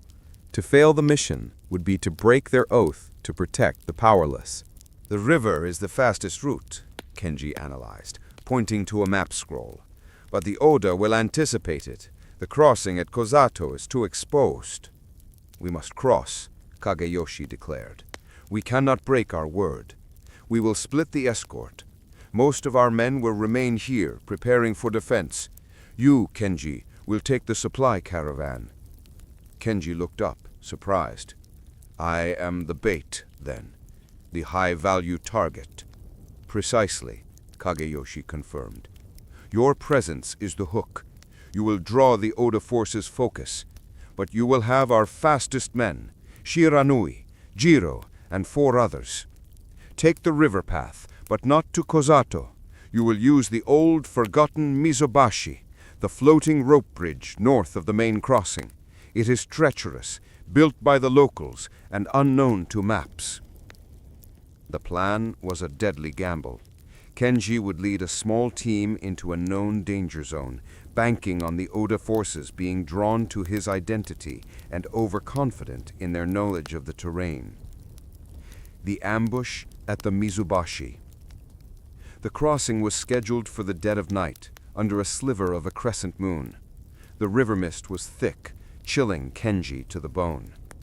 The Mizubashi was a nightmare, a series of wooden planks lashed together, floating precariously on the river, held in place by thick hemp ropes secured to the banks. It swayed violently with every step, and a wrong footing meant a plunge into the icy, fast-moving water. The small caravan consisted of 2 oxen-drawn carts containing the herbs and 8 men: Kenji, Shiranui, Jiro, and 5 other seasoned ronin. They had successfully pushed the first cart across when the alarm sounded. A shrill metallic whistle cut through the mist from the eastern bank. A trap. "We've been spotted!" Jiro roared. "No," Kenji corrected, his voice low and cold. "We were led. They knew the Mizubashi." Suddenly, torches flared on the eastern bank. Standing among a force of nearly 30 Ashigoro and several armored samurai was Akira, the Oda tax collector, and beside him, wearing elegant traveling silks and a smug smile, was Hajime. "Kenji Morita, the disgraced Takeda dog. Your new master's efforts are pitiful. Surrender, and you will live long enough to serve Lord Nobunaga." Hajime stepped forward, his smile chilling.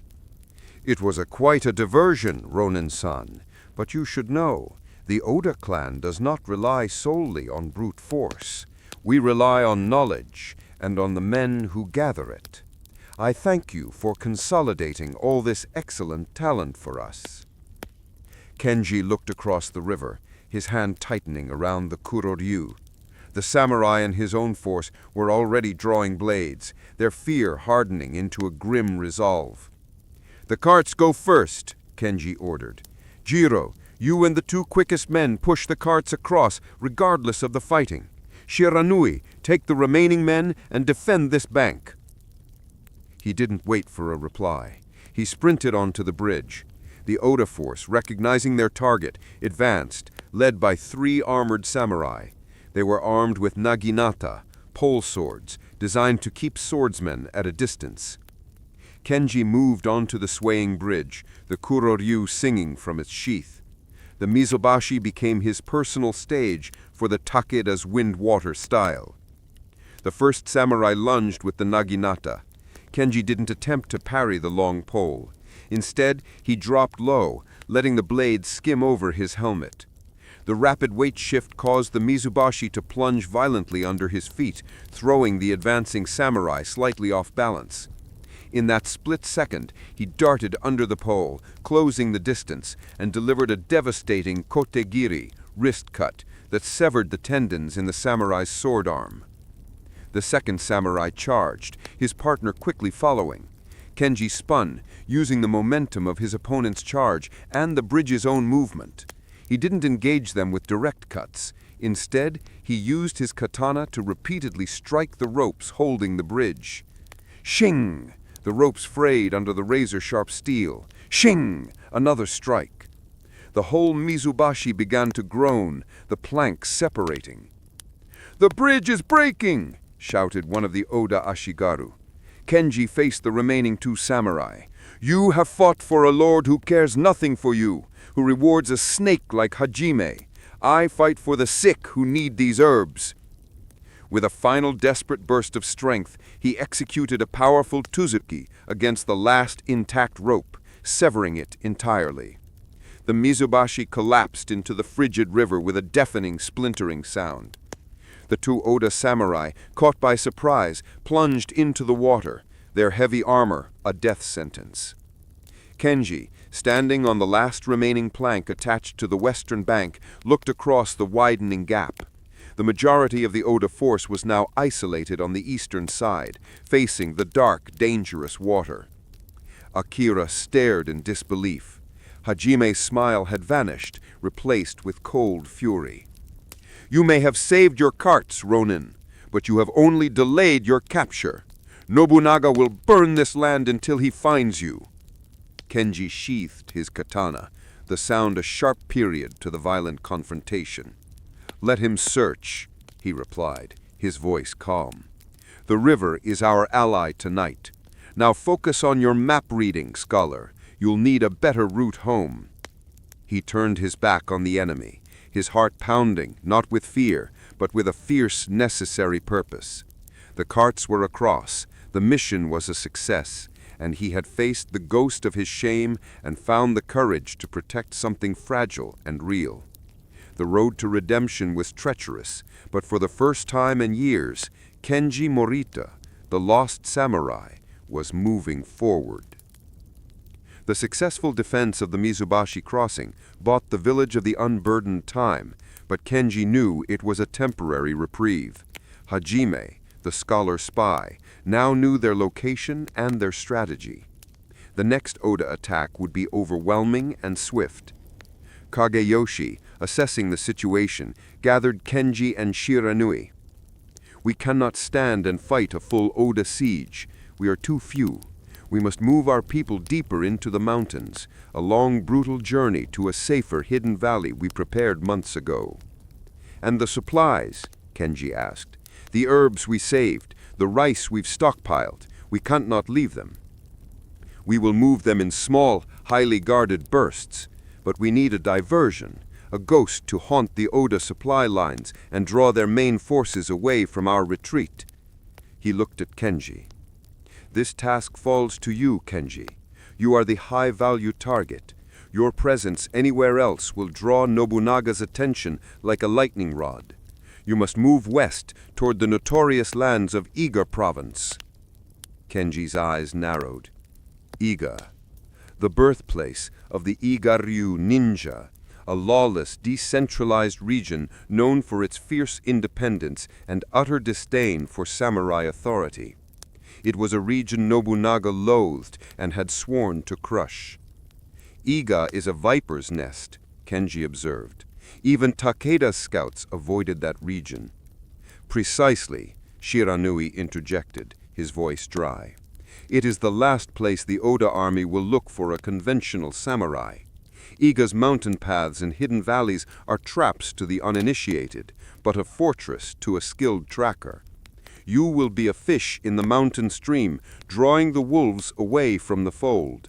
Kageyoshi gave Kenji a map, crudely drawn on aged parchment, marking a deep, twisting gorge in the Iga Mountains. "Go there. Hide. Make selective raids on Oda outposts far from our location. Send messages. Leave clues. Make them think you are attempting to rally resistance in the west." "And when do I return?" Kenji asked. "When you are no longer the bait," Kageyoshi replied. "When our people are safe. If you succeed, you will have saved every person here. That is a true act of redemption, Kenji." The crossing into darkness. Kenji took only his daisho, a bow with a quiver of arrows, and a week's ration of dried fish and grain. He traveled under the cover of the dense night forest, his movements a blend of samurai discipline and the primal caution of a hunted animal. The journey into Iga was unlike anything he had experienced in the disciplined lands of the Takeda. The people here were suspicious, silent, and often armed. Villages were protected by crude but effective palisades, and every farmer seemed to possess a working knowledge of traps. He was crossing a mountain pass, shrouded in mist, when the first sign of Iga's true nature appeared. A thin, almost invisible wire stretched waist-high across the narrow path. A typical traveler would have tripped and fallen into a camouflage pit below. Kenji, whose eyes had been trained to spot the smallest shift in the forest floor, stopped, instantly. Before he could bypass the trap, a voice, high-pitched and mocking, sliced through the air. "A thick-skulled samurai lost in the fog. Did you think Iga was an open road, Wakamusha, young warrior?" Kenji drew his katana slightly, not fully unsheathing it, a sign of defensive readiness, not aggression. He looked up, scanning the peaks. Nothing. The sound had seemed to come from everywhere and nowhere. "I seek only passage," Kenji announced clearly. "I am a ronin, and I hold no banner of conquest." The voice laughed, a dry, rustling sound like dead leaves. "A ronin with a Takeda pasture. We know your kind. You bring war and taxes. We bring silence." A small, heavy object whistled through the air toward him. Kenji instinctively ducked and rotated, allowing his training to take over. The object, a weighted shuriken, whizzed past his ear and embedded itself deeply into a nearby cedar tree. The sound of its impact was startlingly loud. "My quarrel is with the Oda clan, not the people of Iga," Kenji asserted, still not fully drawing his blade. He knew that to fight a ninja in their own terrain was foolish. "The Oda have not paid us to kill you," the voice said, a hint of calculation entering its tone. "But curiosity is free. Why does a fine samurai from Kai wander where even the most seasoned hunters fear to tread?" "I am the diversion," Kenji admitted, choosing truth over evasion. "I draw the Oda's fire to protect the innocent. My current mission is a raid on the Oda rice depot in the Koga borderlands, far to the west of here. If you hinder me, you help the Demon King." Silence. The subtle tactics of the samurai, using honesty as a weapon, seemed to momentarily confuse the hidden opponent. Finally, the voice spoke again, closer this time, just behind a cluster of boulders. "A warrior who protects the farmers. That is a new song in this age. Pass, Takeda, but know this. Iga is never neutral. You owe us a debt for the path." Kenji bowed formally to the empty air. "I will honor the debt, if ever asked." He crossed the path, navigating a hidden path around the tripwire, and continued his journey deeper into the shadowed, dangerous heart of Iga.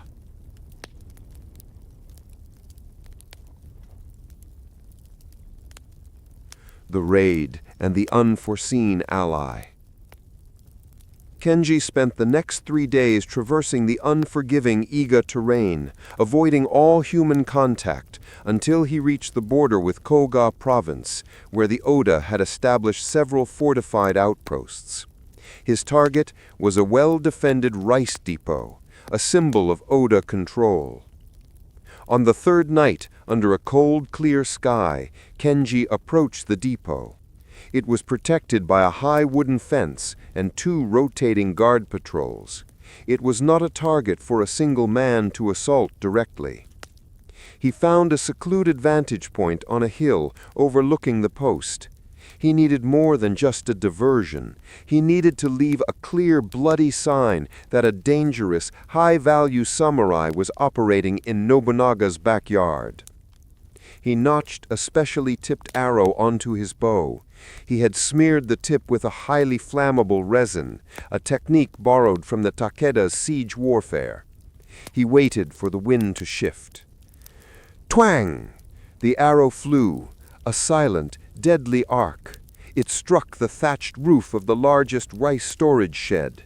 In seconds, a small, hungry flame erupted. The guards, startled, rushed toward the fire. That was Kenji's cue. He fired a second and a third arrow, targeting the barrels of lamp oil near the main gate. The entire area erupted in a dazzling, chaotic conflagration. As the guards panicked and the flames roared toward the valuable rice stores, Kenji descended, sprinting toward the chaos.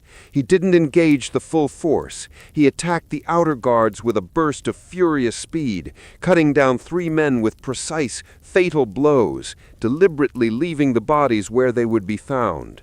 He wanted the Oda to know this was the work of a highly trained swordsman, not a common thief. Just as the rest of the Oda garrison regrouped and began to mobilize, a shower of tekagi, hand claws, and shuko, hand spikes, rained down from the forest surrounding the depot. They were accompanied by a chilling chorus of war cries, not the organized shouts of samurai, but the wild, unnerving calls of the Iga ninja. It was a full-scale assault. The ninja had been watching, waiting for the perfect moment to join the chaos Kenji had started. A small, nimble figure masked in black cloth landed beside Kenji. It was the same individual who had warned him in the mountain pass, recognizable by the distinctive, high-pitched voice.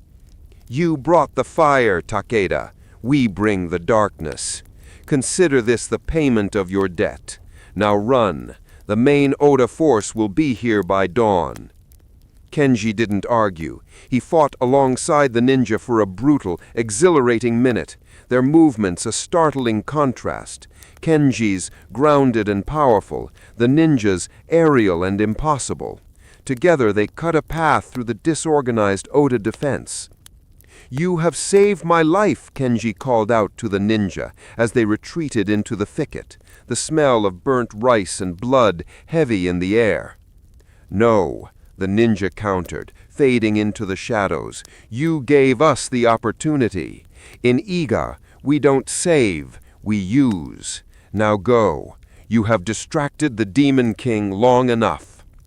Kenji raced away, the sound of the burning depot and the rising shouts of the arriving Oda reinforcements echoing behind him. He had completed his mission. Nobunaga's officers would now be chasing a phantom in Iga, believing that Takeda Ronin was attempting to incite a wider rebellion. His heart swelled with a fierce, cold satisfaction. He had saved the village of the unburdened, not with a heroic charge, but with calculated action and a necessary deception. His redemption was becoming less about escaping shame and more about embracing a new, dangerous form of service, becoming the sharp, hidden blade of justice in a broken land. The moment Princess Neferet realized the sun was a lie, it was a perfectly ordinary, scorching afternoon.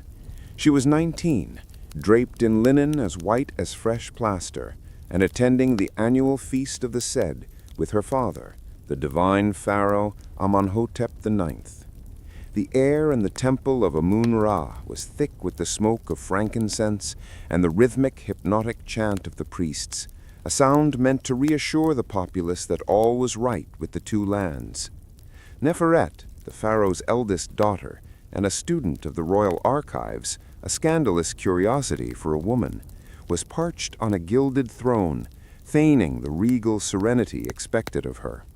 Her father had just made the symbolic run, proving his continued vigor and right to rule, and the crowd outside the temple walls roared its approval. But the familiar ritual felt hollow.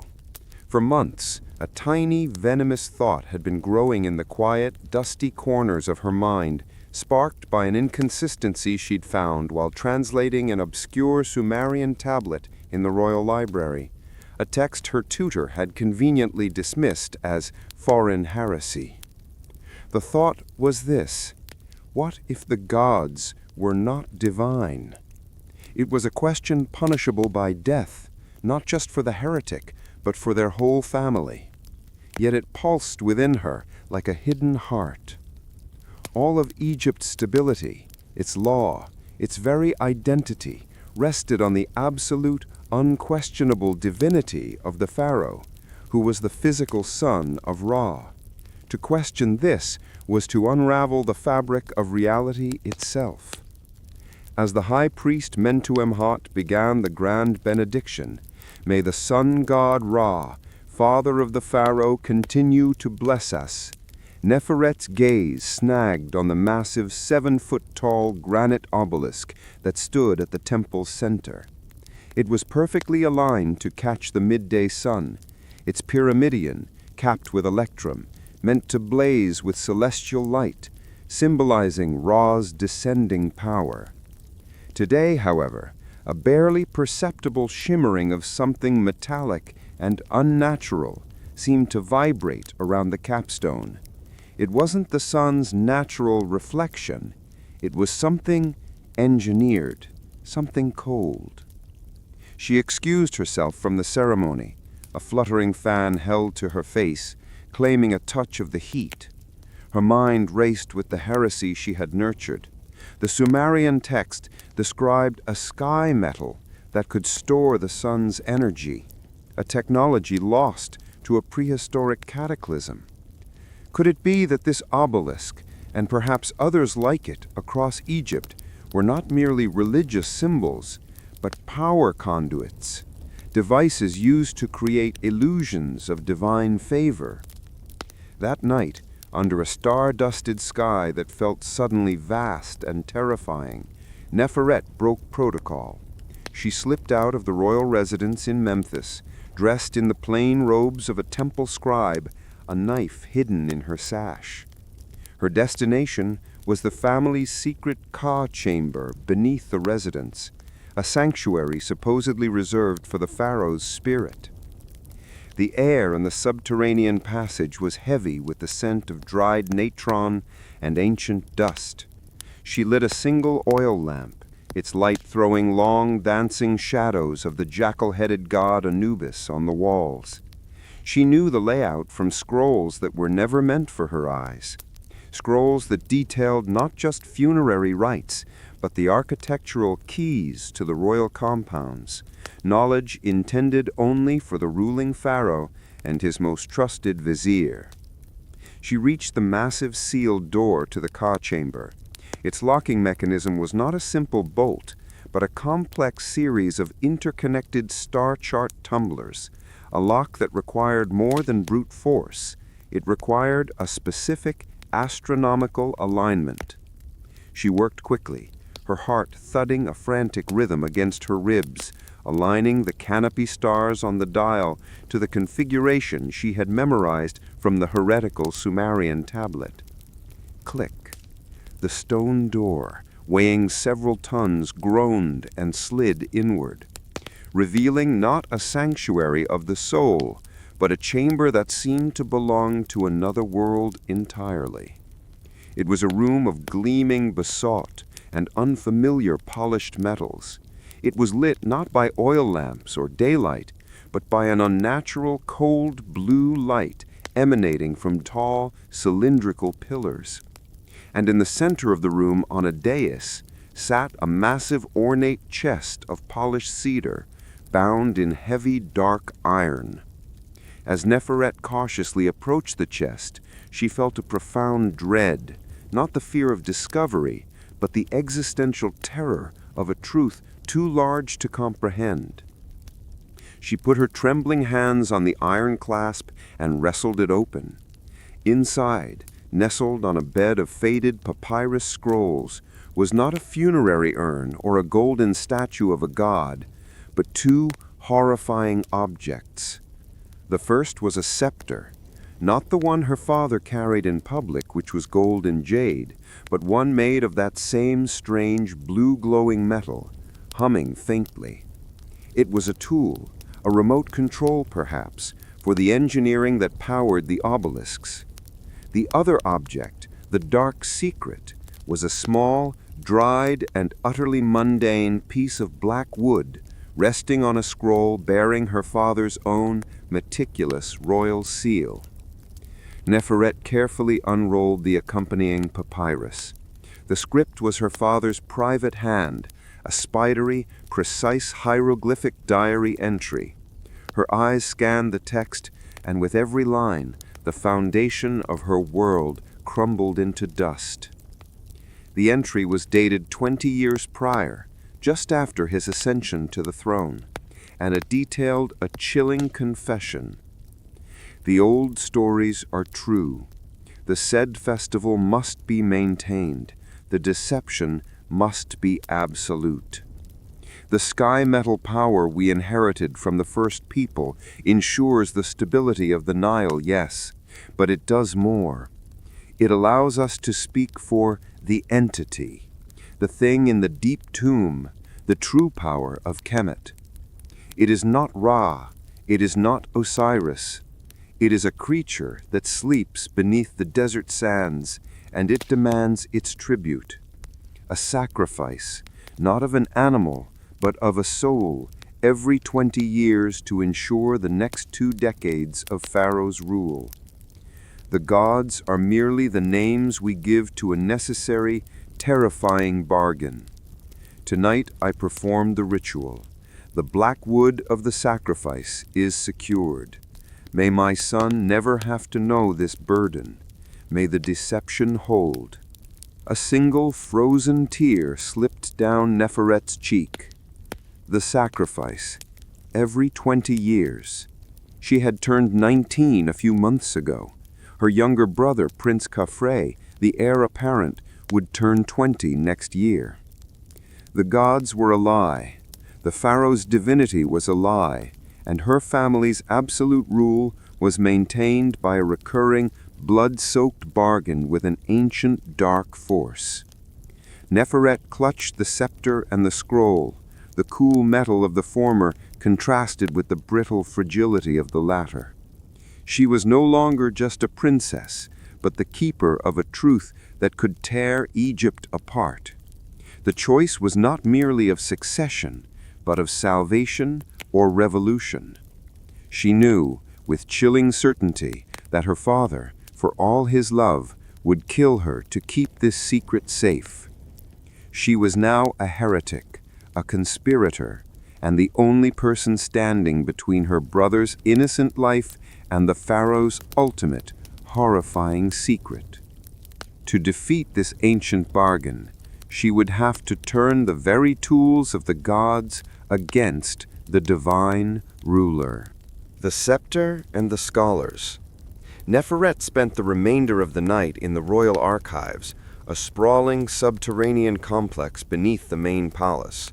It was the only place vast and silent enough to contemplate the magnitude of her discovery.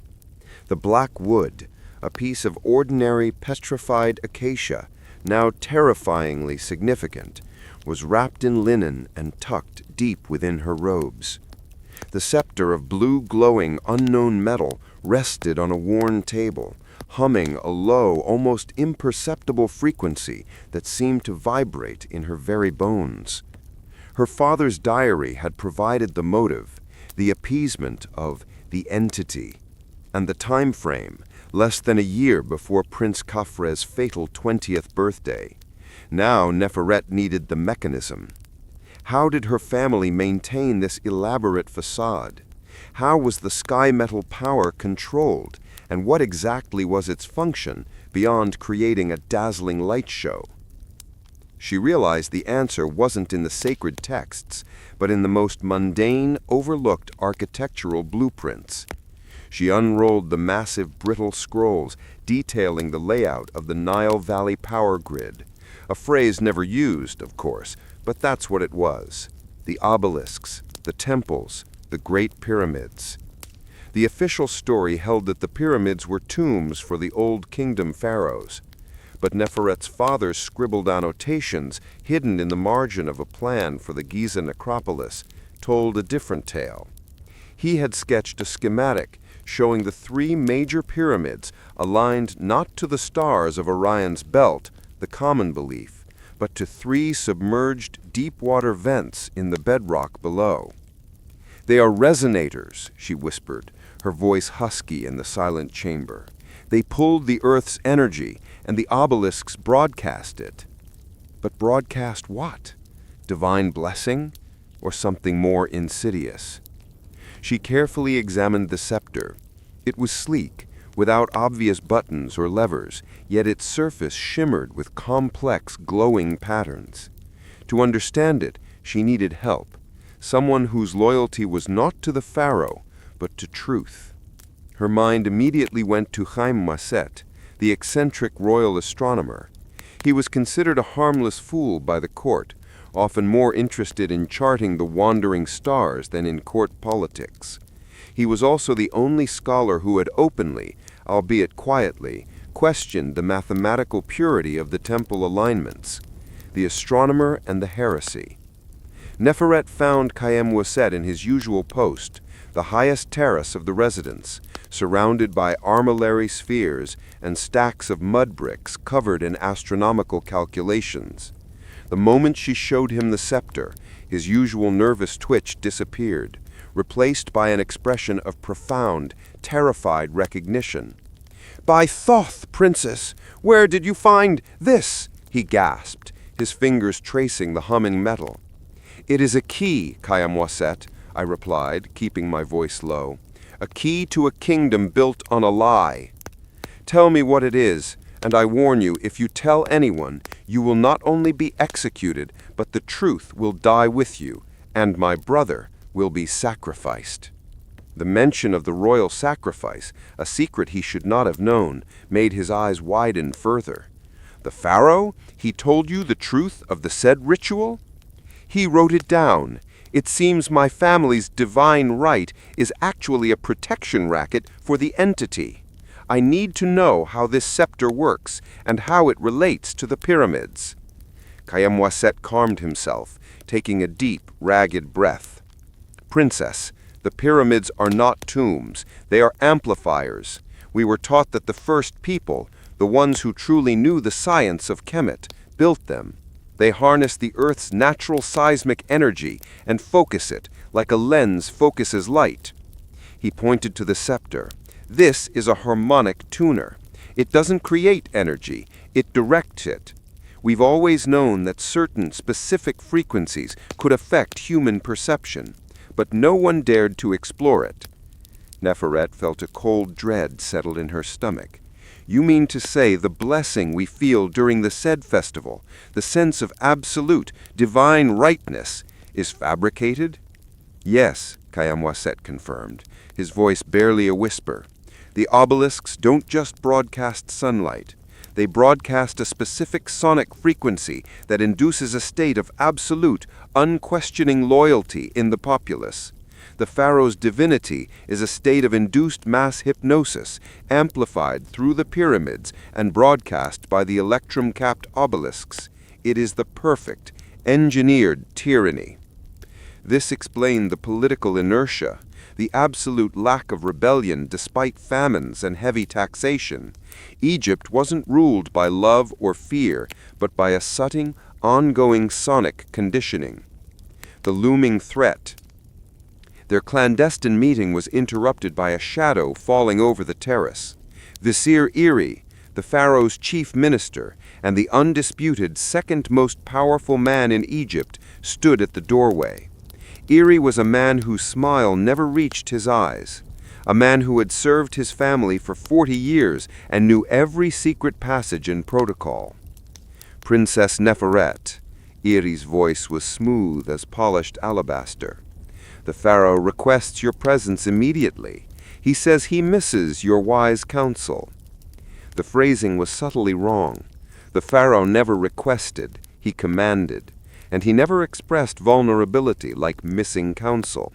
This was a test. Had he discovered the missing scepter? Neferet quickly slipped the scepter into Khaem-Waset's wide sleeve, giving him a look that promised instant death if he failed to keep it safe. "Of course, Vizier Eri," Neferet said, adopting the practiced serene smile of a princess. "But before I leave, tell me, Vizier, you're familiar with the black wood of acacia, the sacred piece in the Ka chamber?" Eri's eyes flickered, barely noticeable, but enough. "It is a potent ward against evil, princess, very old." "Indeed. I only ask because I recall seeing your personal seal among the documents of the Ka chamber. It must be a tremendous honor to be so trusted with the royal secrets." Eri had struck a nerve. He knew the truth of the sacrifice, and he was clearly complicit. He gave her a long, calculating look, a look that assessed her not as a princess, but as an opponent. The pharaoh's trust is the only true honor in Kemet, princess, Iri replied, his smile now chillingly real. Perhaps you should hurry. Your father is impatient. The pharaoh's chamber. In the great hall of the residence, Pharaoh Amenhotep IX sat on his throne, his face weary, but his eyes sharp. The sheer weight of the lie seemed to have aged him 20 years overnight. Neferet, he said, dismissing the guards with a wave of his hand. Come close, my daughter. The weight of this crown is heavy. I need to know your heart. My heart belongs to Kemet, father, and to the divine line that rules it, she recited flawlessly. Do not lie to me, Neferet. I was searching for the said ritual key, the scepter, to begin preparations for next year's renewal.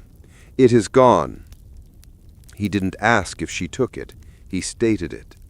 I found a text, father, an old Sumerian heresy. It spoke of a device, a metal rod that controls the alignment of the stars.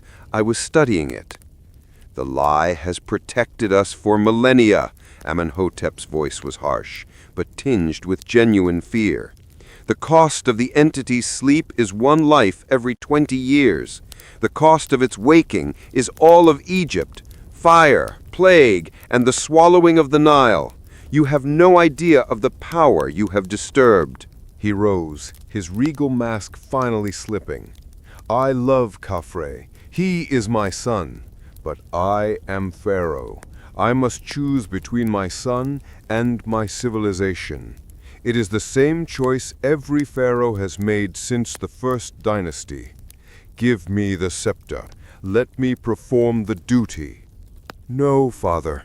Neferet stood her ground, her knees shaking. The lie has made us slaves to a demon. We are not divine rulers. We are high priests serving a dark master. I will find a way to break the bargain. I will find a way to defeat the entity without waking it. The pharaoh looked at her with a mix of fury and despair. You are not a priest, Neferet. You are a scientist. You believe you can engineer your way out of a curse. You will doom us all. You are now a traitor to Kemet and a betrayer of the gods. He called for the guards. Vizier Iri, confine the princess to her chambers. She is not to leave. Find the scepter and prepare the documents. Princess Neferet is to be removed from the line of succession and placed under the supervision of the temple priests forever. Neferet had lost the throne, but she had bought time. Confined, she was now isolated, but safe from immediate execution. Her father had chosen to punish her politically, not lethally, yet. He hadn't yet given up hope that she would yield. But outside the chamber, Vizier Iri gave the guards a look that was not the pharaoh's. It was a look that promised a quick, final, and unauthorized end to the pharaoh's rebellious daughter. Neferet is now a prisoner. The scepter is hidden, and the vizier is revealed as a knowing accomplice with his own agenda. How will she escape her confinement and begin the research that will allow her to master the sky metal technology and battle both her father and the entity before the year is out? Neferet's confinement was less a dungeon and more a gilded cage. She was locked within the high walls of her own suite, a lavish set of rooms overlooking the inner courtyard, but the door was guarded by 4 of the pharaoh's most loyal Medjai, Nubian archers known for their ruthless efficiency and unshakable discipline. They were not easily bribed or misled. Her father, the pharaoh, had acted with speed born of desperation. In less than an hour, the royal decree was circulated. Princess Neferet, suffering from a divine affliction, was to undertake a period of strict seclusion and prayer, and her public duties were suspended indefinitely. The lie, as always, was polished and seamless. Neferet knew the danger wasn't the lock on the door, it was the silence within the palace. Every chamber in the royal residence, from the throne room to the kitchen, was built with an ingenious system of ventilation shafts designed for cooling, but which also carried sound with chilling clarity. And Vizier Eri was an expert listener. She couldn't speak to anyone. She couldn't write letters that the guards would inevitably intercept, and she couldn't risk Kamwasit being seen anywhere near her quarters. She was cut off from the very research she needed to save her brother. But Neferet had spent years studying the palace's hidden architecture, the real architecture. She knew the residence was not just a home, but a gigantic, living archive of the pharaoh's power. The architect's secret. Neferet spent the first 2 days feigning illness, refusing all but the most basic food and water. This allowed her to observe the guards' routine and, more importantly, to study the walls. In the corner of her antechamber, hidden behind a tall gold-inlaid wardrobe, was a section of wall made of sandstone, not the polished limestone of the rest of the room. This was not a mistake. It was a relic. She recalled reading an obscure tablet detailing the original structure of the first residence, a building older than the current palace, constructed by a shadowy pre-dynastic pharaoh known only as Jedefra, who was supposedly erased from history for being a technocrat rather than a god. Using the sharp point of a discarded bronze hairpin, Neferet painstakingly chipped away at the mortar around one of the sandstone blocks. It was slow, agonizing work, requiring absolute silence. The rhythmic scrape and tap were masked by the distant sounds of the court, a military band practicing, the hum of palace activity. Finally, just before dawn on the third day, the block loosened. She slid it out, revealing a small, dry, dusty alcove and a narrow, vertical shaft leading straight down. It was the original scribe's escape hatch, a relic of Djefra's paranoid design, meant for the emergency extraction of sensitive documents. It was too small for a guard, but perfect for her slight frame. She wrote a brief, innocuous note apologizing for her seclusion to avoid immediate suspicion, and then, without a moment's hesitation, she slid into the darkness. The Under-Memphis Network. The shaft was a tight squeeze, descending 20 feet into the earth before opening into a labyrinth of dry, pre-dynastic tunnels. This was Under-Memphis, the forgotten subterranean city that predated the pharaohs, a place where the foundations of the current kingdom rested on the ruins of a far older, technologically advanced civilization. Neferet recognized the tunnel walls. They were lined not with rough-cut stone, but with incredibly smooth, fused black glass, a material she had read about in the suppressed texts, described as the skin of the earth dwellers, perfect for minimizing friction and dampening sound. Her knowledge of the palace blueprints became her map. She navigated the darkness for an hour, the faint scent of sulfur and ozone growing stronger the deeper she went, until she reached the section of the tunnel running beneath the temple of Ptah, the god of craftsmen and architecture. Here the black glass walls gave way to a massive, perfectly circular chamber carved out of the bedrock. In the center stood a structure unlike anything in the modern world, a giant, spinning, copper and iron gimbal. This was the source of the humming. This was the primary harmonic reactor for the Memphis region. It wasn't just a temple, it was a power plant. As Neferet watched, the massive gimbal spun, creating powerful electromagnetic pulses that radiated outwards, following the underground lines that fed the obelisks. The light was hypnotic, casting strobing shadows on the surrounding walls. Suddenly, a voice sliced through the humming silence. "You have a remarkable sense of direction, Princess." Vizier Eri stepped out of the shadows, flanked by 2 imposing men in the gray robes of the Set cult, a secretive sect dedicated to ancient destructive power. He hadn't been searching, he had been waiting. The vizier's revelation. "You are not surprised to see me, princess. Iri has served the throne for 40 years, yes, but I serve a far older, more persistent master than your father." "The entity?" she asked, her voice shaking despite her efforts. Iri laughed, a dry, rasping sound. "The entity is what your family calls it, a convenient myth. The truth, Neferet, is that the sacrifice is a transfer of life force. The pharaoh doesn't appease a god, he recharges the system. The power of Kemet, the stability, the fertile soil, the very peace of the two lands is not divine. It is stolen life force, harvested from a pristine, vibrant soul every 20 years. He pointed to the spinning gimbal. "This reactor, and the others like it, run on a biological fuel. That is why the said ritual must be held. That is why the black wood must be stained. The blood sacrifice isn't a plea, it's a power source to keep the lights on and the mass hypnosis running." "And you are complicit in murder?"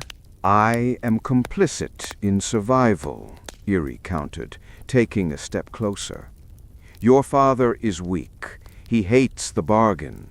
He hesitates.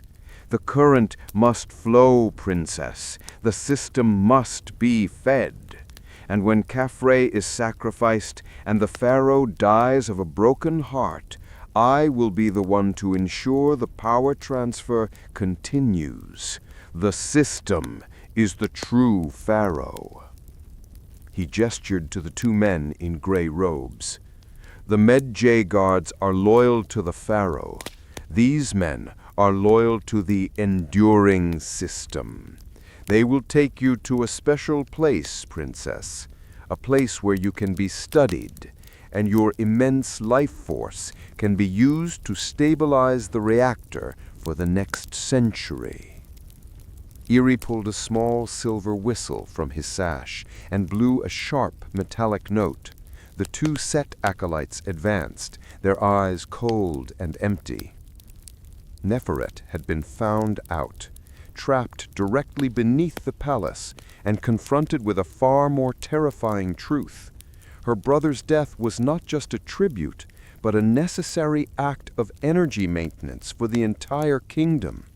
Her knowledge had delivered her straight into the heart of the system she sought to dismantle. Neferet's mind raced, not with fear, but with a surge of cold, analytical logic. Iri's revelation had changed everything. The entity was not a creature, but a system powered by life force. The very stability of Kemet was built on a lie, fueled by generations of ritual murder. As the two Set acolytes advanced, their faces impassive, Neferet noticed something subtle. They weren't just men. Their movements were too precise, too synchronized, almost unnatural. Their eyes glowed with a faint blue light, identical to the scepter's hum. "They're conditioned, aren't they, Iri?" Neferet said, stalling for time, her gaze fixed on the spinning gimbal. "Like the populace, but deeper. They're part of the system." Iri smirked. "Indeed, the priests of Set guard the deeper truths. They are the living conduits, the loyalists who ensure the flow of power. And now you will join them, princess, not as a conduit, but as the fuel." The acolytes lunged, their movements surprisingly fast for men in heavy robes. Neferet, despite her royal upbringing, had trained in the palace's less traditional disciplines, archery, and the quick, evasive movements she'd learned from the palace's Nubian guards. She ducked under the first acolyte's sweeping arm, narrowly avoiding a paralyzing blow to her neck. Her eyes darted around the chamber. The gimbal, the basalt walls, the smooth black glass tunnels leading away. It was all one colossal machine. And every machine had a weakness, a failsafe, or a way to be disrupted. "Where is Kayamwaset Iri?" she shouted, hoping to catch him off guard. "He knows what this scepter does. He knows how to counter it." Erie's eyes narrowed. The fool is being convinced to reveal its location. But it doesn't matter. The scepter merely tunes the frequency. The gimbal itself is the heart. Once we drain your potent royal blood, princess, the reactor will hum for 100 years, and your brother's sacrifice will be postponed. Postponed, not cancelled. The inherent depravity of the system solidified her resolve. As the second acolyte closed in, Neferet had a desperate thought. The scepter was a harmonic tuner, capable of directing energy and influencing perception. What if the gimbal itself could be overloaded by a resonant frequency? She scanned the chamber again, the blue light from the pillars, the hum of the gimbal, the vibration in the very air. It was all energy. She remembered a forgotten passage from a text about the first people that her father had deemed madness. To control the flow, one must resonate with the source. To break the flow, one must harmonize with the dissonance. The black wood of sacrifice. It was mundane, yes, but it was also a conductor of the life force, the very energy the system craved. What if it could be used not as a fuel, but as a disruptive medium? The engineer's gambit. Neferet had no time for precise calculations. It was pure instinct. As the first acolyte tackled her, she drove her knee into his stomach, surprising him with her ferocity. Before the second could react, she spun, pulling the rough petrified blackwood from her robes. She didn't know how, but she knew this wood had touched the sacrifice, had absorbed the essence of the life force that fueled the system. It was connected. "You said the wood stains the sacrifice," Neferet yelled, holding the blackwood aloft. "What if it can also reject it?" She took a deep breath, focusing all her will, all her fury, all her absolute refusal to let her brother die, and she plunged the sharp, jagged end of the blackwood into the closest glowing pillar. It wasn't a physical destruction she aimed for, but a harmonic disruption. The moment the wood touched the pillar, a deafening shriek erupted from the chamber. The blue light from the pillars intensified wildly, flickering with violent orange and purple hues. The spinning gimbal began to accelerate, vibrating so violently that the entire chamber shook. Dust rained down from the ceiling. The lights in the chamber flickered erratically, plunging the space into momentary darkness, then illuminating it with blinding pulses. "The system is overloading," Erie screamed, his voice barely audible over the roar of the malfunctioning reactor. "You're going to collapse under Memphis." Neferet knew she had only moments. The disruption wouldn't last forever, and the explosion had given her an opening. The two set acolytes, disoriented and clutching their heads, were no longer focused on her. She pulled the black wood from the pillar, the glowing green fading, leaving the wood scorched but intact. The gimbal continued its violent shuddering, but the initial ear-splitting shriek had subsided to a grinding, mechanical groan. "This is your end, Empheret," Neferet shouted over the din. "The Pharaoh's lie dies with you." She ran towards the collapsed conduit, dodging falling debris. The tunnel beyond was shrouded in thick, acrid smoke, but she knew it led directly to the deeper, less used passages that branched off towards the desert. Ifri, recovering from the initial shock, pulled a small, wicked-looking bronze dagger from his robes. "You will not leave here alive, princess. The system must endure." He lunged, not towards the main tunnel, but towards Neferet, his eyes blazing with fanaticism. He was desperate to silence her, to prevent the information from reaching anyone else, and perhaps to recapture the source of power that now pulsed erratically. Neferet, agile and desperate, sidestepped his lunge, feeling the cold kiss of the dagger as it grazed her arm. She spun, using her momentum to drive her elbow into Ifri's exposed temple. He reeled back, stunned. Before he could recover, Neferet sprinted into the smoke-filled tunnel, leaving the chaotic, sparking reactor chamber behind her. The sound of the gimbal's tortured groans slowly faded as she ran, replaced by the rhythmic thud of her own heart. She was no longer a prisoner, but a fugitive, marked for death by the very system her family had upheld for millennia. She had temporarily disrupted the main power source beneath Memphis, but she hadn't destroyed it, and without the scepter, she couldn't control it. She was alone, bleeding, and armed only with the knowledge of a horrific truth and a piece of burnt acacia wood. Her next step had to be to find Kayamwaset, reclaim the scepter, and find a way to dismantle the entire life-force-draining apparatus before Khafre's 20th birthday. The desert lay ahead, vast and unforgiving, but for Neferet, it offered a chance for freedom and a chance to truly fight for the soul of Egypt. Neferet burst out of the subterranean network an hour before dawn, emerging through a narrow, overgrown well shaft several miles outside the walls of Memphis. She was scratched, bruised, and covered in the dust and soot of the collapsing reactor chamber. The air, though cold, felt liberating, a stark contrast to the stifling, pressurized atmosphere beneath the palace. She was now a meskenet, a fugitive, a heretic, a ghost. She knew the palace guards and Ifri's set cultists would be scouring the roads and gates. Her only advantage was that they would assume she was seeking shelter in a city, not venturing into the desolate plains.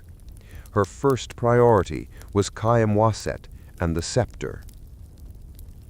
The Royal Astronomer's House was a small, cluttered observatory located on the outskirts of the sprawling city near the necropolis. It was a place viewed with superstitious dread by the common people, making it an ideal, overlooked location for a meeting.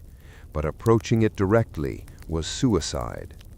Neferet used her knowledge of the common people's routes, moving through the narrow, unlit paths reserved for farmers bringing produce to the city before sunrise. She disguised herself by wrapping her linen robes tightly, covering her hair and the telltale royal bracelets with rough scarves she'd discarded from a market stall. As she drew closer to Kayamwaset's observatory, the silence was alarming. There should have been the glow of his lamps, the frantic energy of a man facing the gallows. Instead, the small mud-brick structure was dark, its heavy wooden door slightly ajar. Neferet slipped inside. The room was in chaos. Astronomical instruments, brass astrolabes, papyrus charts, and water clocks were smashed. Tables were overturned.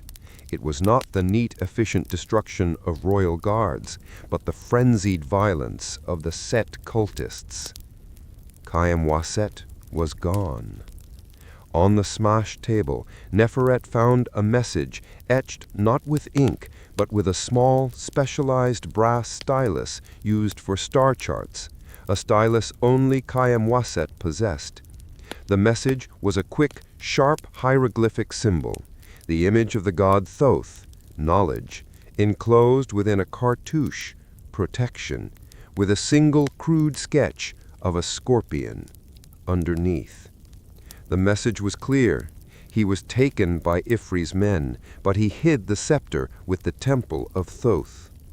The scorpion, that was the key. The temple of Thoth at Abydos housed a shadowy ancient order of scribes known as the Guardians of the Stellar Archives, a group rumored to have records so old they predated the pharaohs. They used the scorpion symbol to denote the constellation of Jedefra's secret, the lost knowledge of the first technocrat pharaoh. Khayyam-Weset hadn't hidden the scepter in the main temple.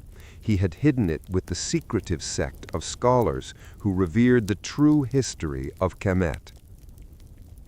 An unlikely ally. Neferet had to travel 300 miles north to Abydos, a dangerous multi-day journey for a fugitive. She needed currency, transport, and a way to signal the Guardians. She couldn't risk the main road, the Nile, or even the familiar caravan routes. She needed to take the desert road, the ancient, unforgiving path known only to a few nomadic traders. Her mind settled on one name, Akar, the head groom of the royal stables. Akar was a massive man, an ethnic Libyan who had been captured as a boy, but had earned his freedom through decades of loyal, silent service. He was an outsider, bound by duty, but not by faith in the divine pharaoh. Neferet had spent years with Akar, learning the difference between true horsemanship and court pretense. They shared a quiet mutual respect, bonded by their outsider status in the gilded hierarchy. She found Akar in the pre-dawn darkness, mending harness in the stable yard. He didn't flinch when she appeared from the shadows, her royal face pale beneath the grime. He simply looked at her, then back to his work. "I am on the run, Akar. My father believes I am a traitor. Ifri wants me dead. The truth of the pharaoh's power, the source, it is all a lie. I need a swift horse and passage to Abydos on the desert road." Akar paused, his massive hand resting on a saddle. "The desert road is the path of death, princess. The royal guards will assume you are on the Nile." "Then the desert road it is," Neferet insisted.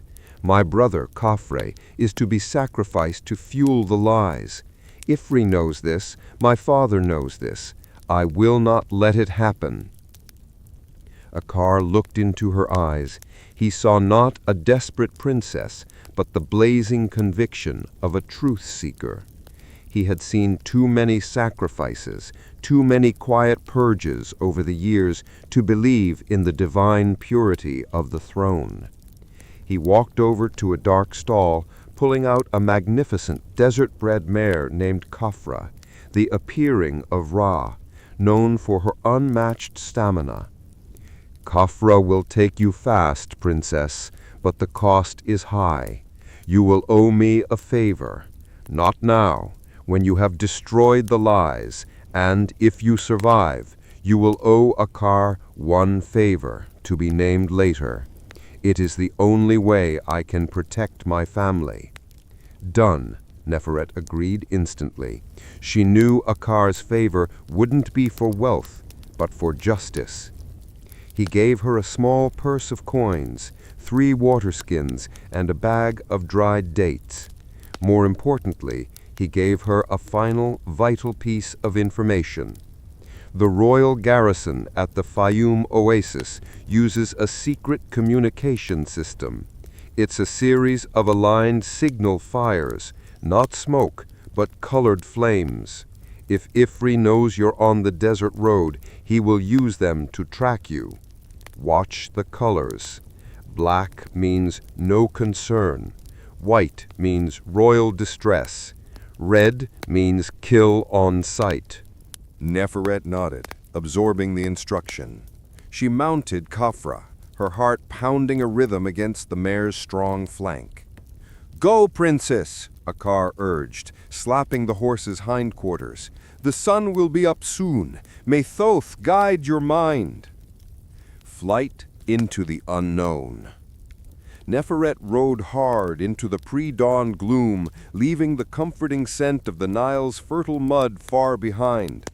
The desert was a vast, silent ocean of sand and rock, unforgiving and devoid of the comfort of the divine omnipotence she had grown up with. The irony was not lost on her. She had been sheltered in a kingdom built on technological illusion, only to find salvation in the primitive, true reality of the earth and the skill of an outsider.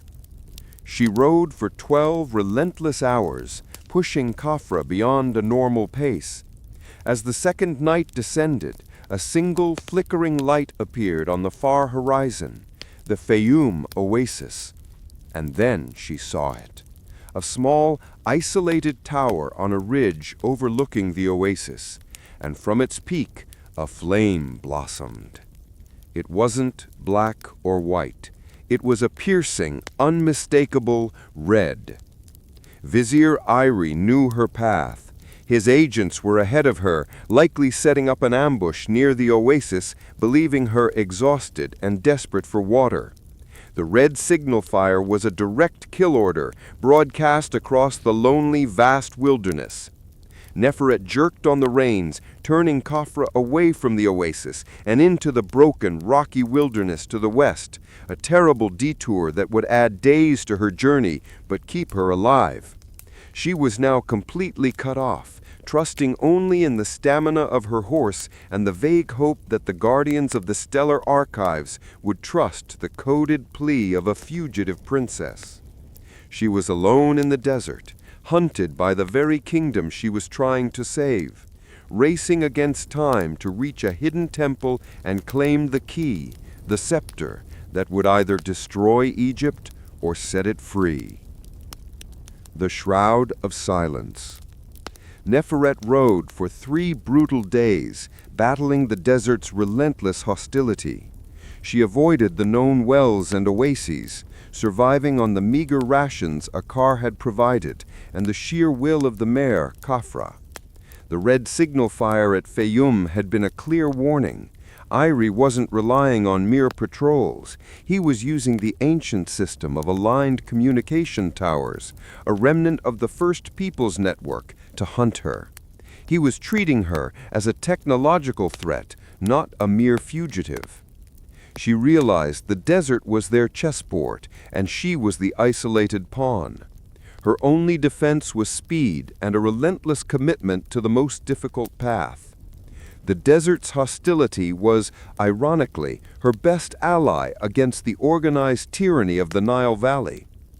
On the 4th evening, utterly exhausted and hallucinating from dehydration, Neferet finally saw it. A cluster of unusual rock formations in the distance, distinct from the surrounding landscape. It was the place of the guardians of the stellar archives, hidden deep in the desolate western desert. The temple wasn't the grand, sun-drenched monument like those on the Nile. It was a complex of buildings carved deep into a black, igneous rock cliff, designed to be invisible from above. No massive pylons, no booming chants, only silence and shadow. Neferet dismounted, leading the spent Khafra toward a narrow, shadowed entrance. Her hand, clutching the black wood like a talisman, found the small carved symbol she was looking for, the stylized scorpion mark. She pressed the scorpion's tail. A low, grinding sound echoed in the stone. A section of the rock wall, disguised with masterful precision, slid inward, revealing a cool, damp passage. The guardians of Abydos. Inside, the air was immediately different, cool, moist, and smelling strongly of myrrh and aged papyrus. Neferet stepped into a vast, cavernous hall. It was a library, larger and older than the royal archives in Memphis, its walls lined not with hieroglyphic scrolls, but with rows upon rows of clay tablets and metal sheets inscribed with geometric equations and unknown scripts. Before a desk carved from dark wood sat a man in simple, unadorned white linen. He was ancient, his skin a roadmap of wrinkles, his eyes clear and startlingly intelligent. This was the High Guardian, Hesi, the scholar Kayam had trusted. "We have been expecting you, Princess Neferet. The coded message from Kayam reached us via the desert scribes 3 days ago. He told us a divine princess was coming to awaken the truth. I am no princess, Hesi. I am a fugitive, and there are no gods. There is only a system of control powered by the life force of the royal family, and Irie intends to keep it running." Hesi smiled faintly, a knowing look passing across his face. "We know, child. We wrote the operating manual. This archive is not dedicated to the worship of Thoth, but to the memory of Jedefra, the pharaoh who understood that the gods were just highly advanced, forgotten technology. We call the system the Perpetual Engine." Hesi gestured to a series of metallic sheets on his desk. The said ritual, the sonic hypnosis, the pyramid amplifiers, it was all designed by Jedefra to stabilize the Nile's chaotic weather patterns after a great catastrophe. But he warned that the system would eventually require a life force fuel source to maintain its harmony.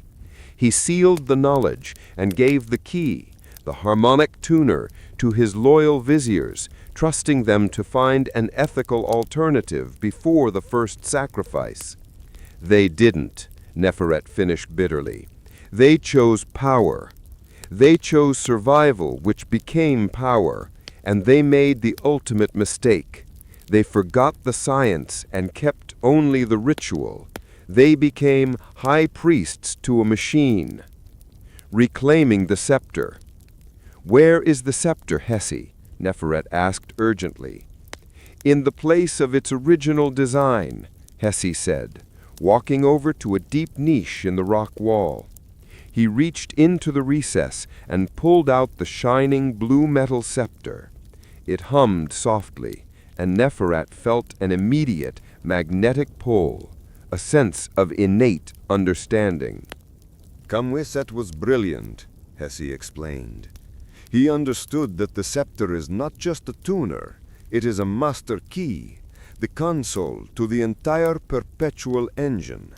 But merely possessing it is useless. You must learn to tune it.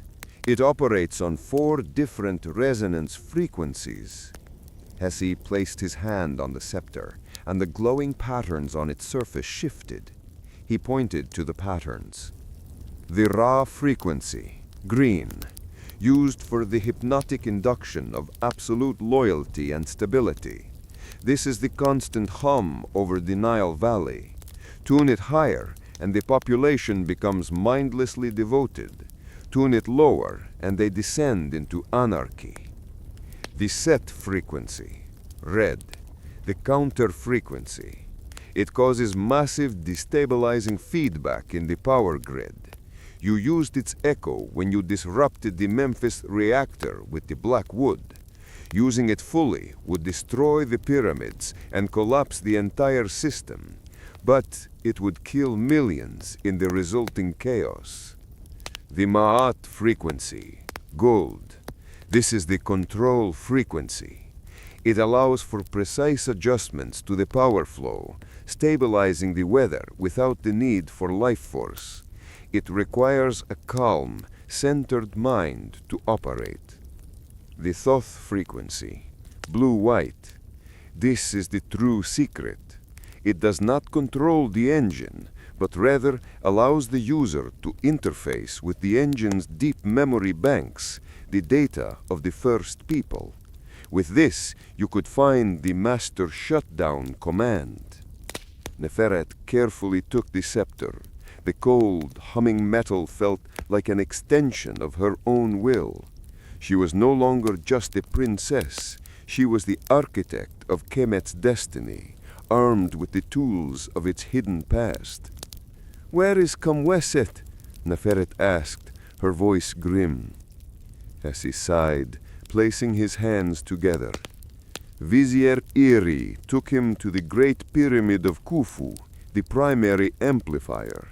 He believes Kamweset can tune the scepter for him to stabilize the system after your sabotage. Erie has moved up the timeline. He is preparing to initiate the emergency life force transfer now to save the malfunctioning engine. He will use Kafre's life force regardless of the date. Neferet felt a spike of terror mixed with determination. He's going to sacrifice my brother early. I have to go to Giza. The journey is 3 weeks by caravan, 3 days by your path. You will not make it in time. But there is one way. The first people built their power grids not just on land, but in the air. Hesi led her to a hidden chamber deeper within the rock. In the center, covered in fine sand, was a large, shallow metal dish inscribed with the Ma'at frequency symbol. It is a translocation pad, a forgotten means of rapid travel. We have maintained its core energy, but it requires an immense surge of power from the harmonic tuner to activate. You must learn to focus the Ma'at frequency to use it. Now, princess, your training begins. The heat rising off the Nevada blacktop shimmered like a mirage. Dust devils, smaller than a man but full of malice, spun across the arid landscape carrying the fine red grit of the Mojave. Elias Vance didn't belong here. He was a creature of glass and steel, his world defined by the cool, hushed hum of server rooms and the meticulous logic of data restoration. Yet, here he was, crouched outside a derelict, weather-beaten structure that looked like a bad set piece from an old B-movie about the Cold War. It wasn't a job for the faint of heart or for the legally minded. Elias was an information archaeologist, a specialist hired for the impossible, to recover digital ghosts. His client was an anonymous trust, registered through a chain of shell companies stretching from Delaware to Zurich, all pointing back to a single cryptic instruction: retrieve all non-biological materials from designated site with extreme prejudice for secrecy. The pay was exorbitant. The penalty for discovery, unspecified but terrifying, was a built-in warning. The structure was an old private fallout shelter, one of hundreds built during the paranoia of the 1950s, but this one was different. It wasn't a family bunker. The thick, reinforced steel door and the heavy-duty ventilation system spoke of government-grade security. A faded, almost completely oxidized metal plaque beside the entry bore the single chilling designation, Project Oracle, Site 41. Elias ran a scanner over the door. 70 years of corrosion, 5 major seismic events, and a locking mechanism that hasn't seen a drop of oil since Eisenhower was in office, he muttered to himself, his voice muffled by the desert silence. He set down his customized tool case, a sleek, matte black Pelican container that held the 21st century tools of his trade. Forget crowbars and dynamite. Elias used diamond-tipped micro-drills and thermic lances, surgical precision over brute force. 2 hours later, sweat plastering his fine-knit shirt to his back, he was inside. The air that rushed out was stale, dry, and cold, a preserved pocket of the past. The interior was a shock of fluorescent white paint and polished aluminum, miraculously free of the dust and decay that claimed the outside world. It was a time capsule. Shelves lined the walls, stocked with tins of peaches, water purification tablets, and Geiger counters. But Elias wasn't interested in canned goods. He walked past the rudimentary living quarters and the cramped radio room. His target was the sealed inner sanctum. It was a small room, even more heavily reinforced, and in the center sat a single, massive piece of technology, a refrigerator-sized, custom-built computer from the late 1950s humming faintly. The computer, he knew from his client brief, was an early prototype, a hybrid analog-digital system that was supposed to be a fail-safe repository for critical national security data. It was beautiful, a leviathan of vacuum tubes, spinning magnetic drums, and blinking amber lights. But it was the small, unassuming object sitting on a wooden desk next to the computer that stole his breath. It was a leather-bound journal, its pages brittle with age, secured with a tarnished brass clasp. The cover was blank, save for a hand-inked message in the bottom corner. For the messenger who remembers. Elias put on a pair of white archival gloves. He was here for the data, the electrons locked in the ancient machine, but the historian in him, the part that loved the tactile truth of the past, compelled him to open the journal first. He carefully undid the clasp. The air, already heavy with the scent of ozone and old paper, seemed to thicken. The first page was a faded but meticulous hand-drawn map of Washington, D.C., with several obscure locations circled in red. The next pages were dense, elegant script, a rambling, increasingly frantic series of journal entries. Entry 1, July 12, 1958. The Oracle is a success. My code is secure, my protocols are in place. The data we have stored here, the truth about what happened in 47, the scope of their influence, it is too volatile for the public, too dangerous for the White House. It must be held in stasis until a moment of pure, unbiased national desperation. I am the only one left who understands the architecture, the only one who knows the key. I pray the messenger finds this before it's too late. Elias's pulse hammered against his ribs. 47? Roswell? The vague references hinted at something far grander and more terrifying than just Cold War contingency planning. He flipped several pages to the last legible entry, dated 3 days later, July 15, 1958. Entry 4, July 15, 1958. They know I am leaving. I hear the choppers in the distance, a low thrumming that shakes the dust from the ducts. They can have the mainframe. It is inert without the sequence. The real data, the one that tells the full story of the project, is not here. It is fragmented, encoded in 7 separate locations, 7 dead drops disguised as harmless historical markers across the United States. I have listed the first 3 below. My only hope rests on the messenger. He/she must follow the data, retrieve the whole truth, and release it. The system is designed to trigger a total wipe if I don't check in by the end of the month. I am the key. I am the last. The writing stopped abruptly, smeared with a dark, reddish-brown stain that Elias recognized with a sickening lurch. Dried blood. Elias wasn't just on a retrieval job anymore. He was holding the opening clue to a decades-old, potentially explosive government secret, a story that crisscrossed the entire American landscape, hidden in plain sight. The anonymous client didn't just want data. They wanted the completion of a mission that began with the forgotten messenger. He stood up, looking at the monolithic computer. It wasn't the data on the machine that was the most valuable artifact. It was the man who wrote the journal. And now, Elias, the unassuming information archaeologist, had been drafted into his impossible, half-century-old final message. Elias stared at the screen, a cold dread washing over the relief. This wasn't a simple treasure hunt. It was a complex, cryptic puzzle designed by a paranoid genius in a bunker. He was holding 3 numbers that could refer to anything from the year Napoleon died to the specific gravity of the moon.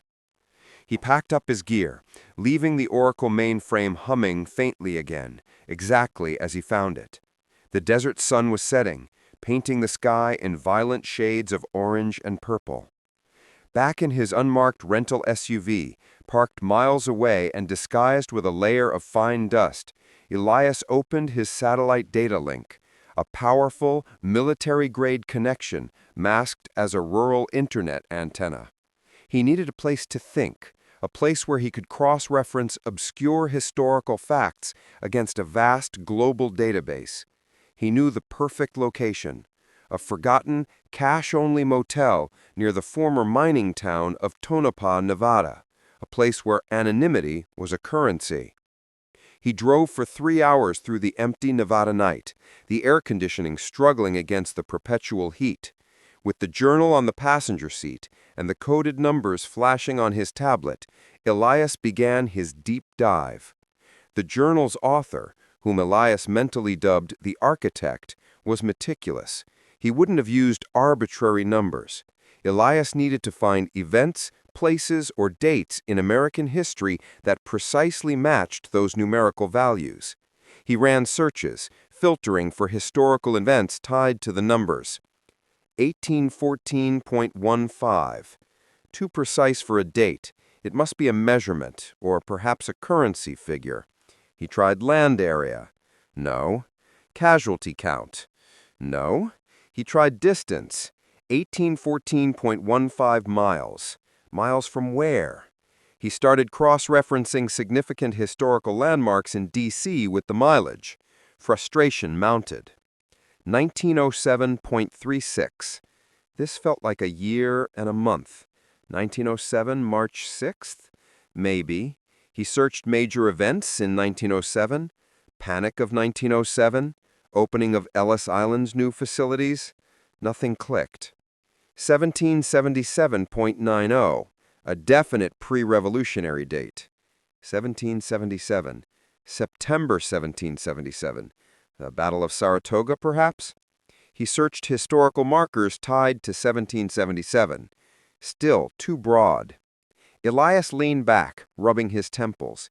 He was approaching the puzzle from a 21st century perspective, trying to force the numbers into a digital template. The architect was a cold warrior, a man who worked with paper, ink, and intuition. He looked at the digital final entry again.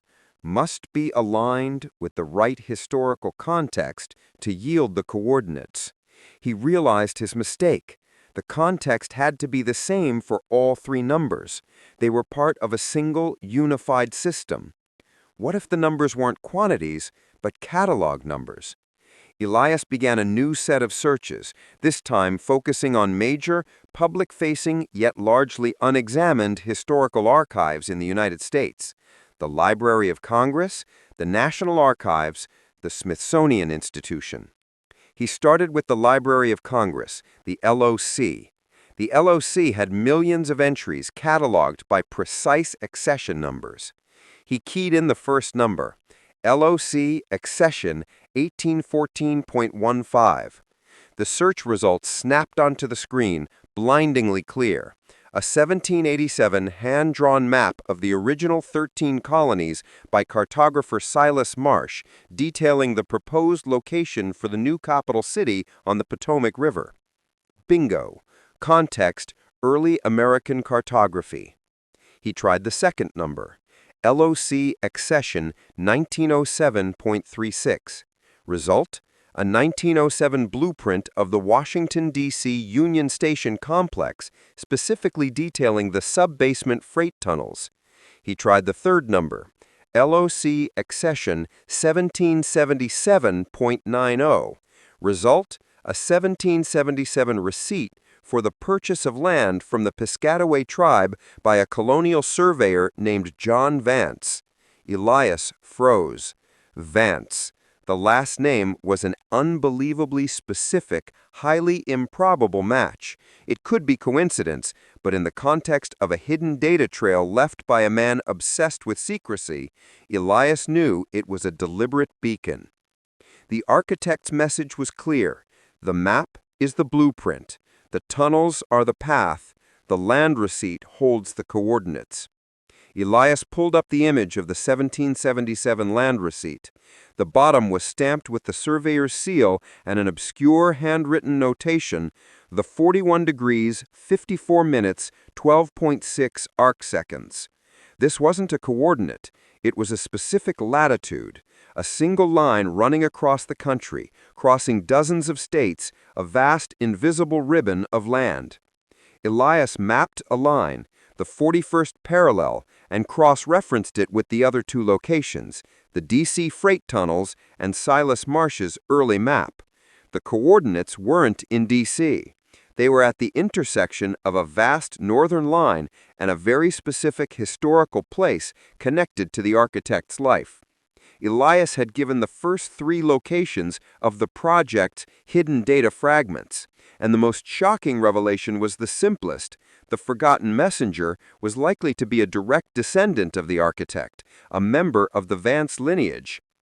Elias Vance, the information archaeologist, had stumbled not only onto the greatest secret of the Cold War, but into his own impossible family history. The retrieval mission was now an intensely personal one. He looked at the GPS on his tablet. The 41st parallel crossed the United States. The first dead drop was far from the Nevada desert, located at the intersection of that line and the historical land detailed in the old receipt.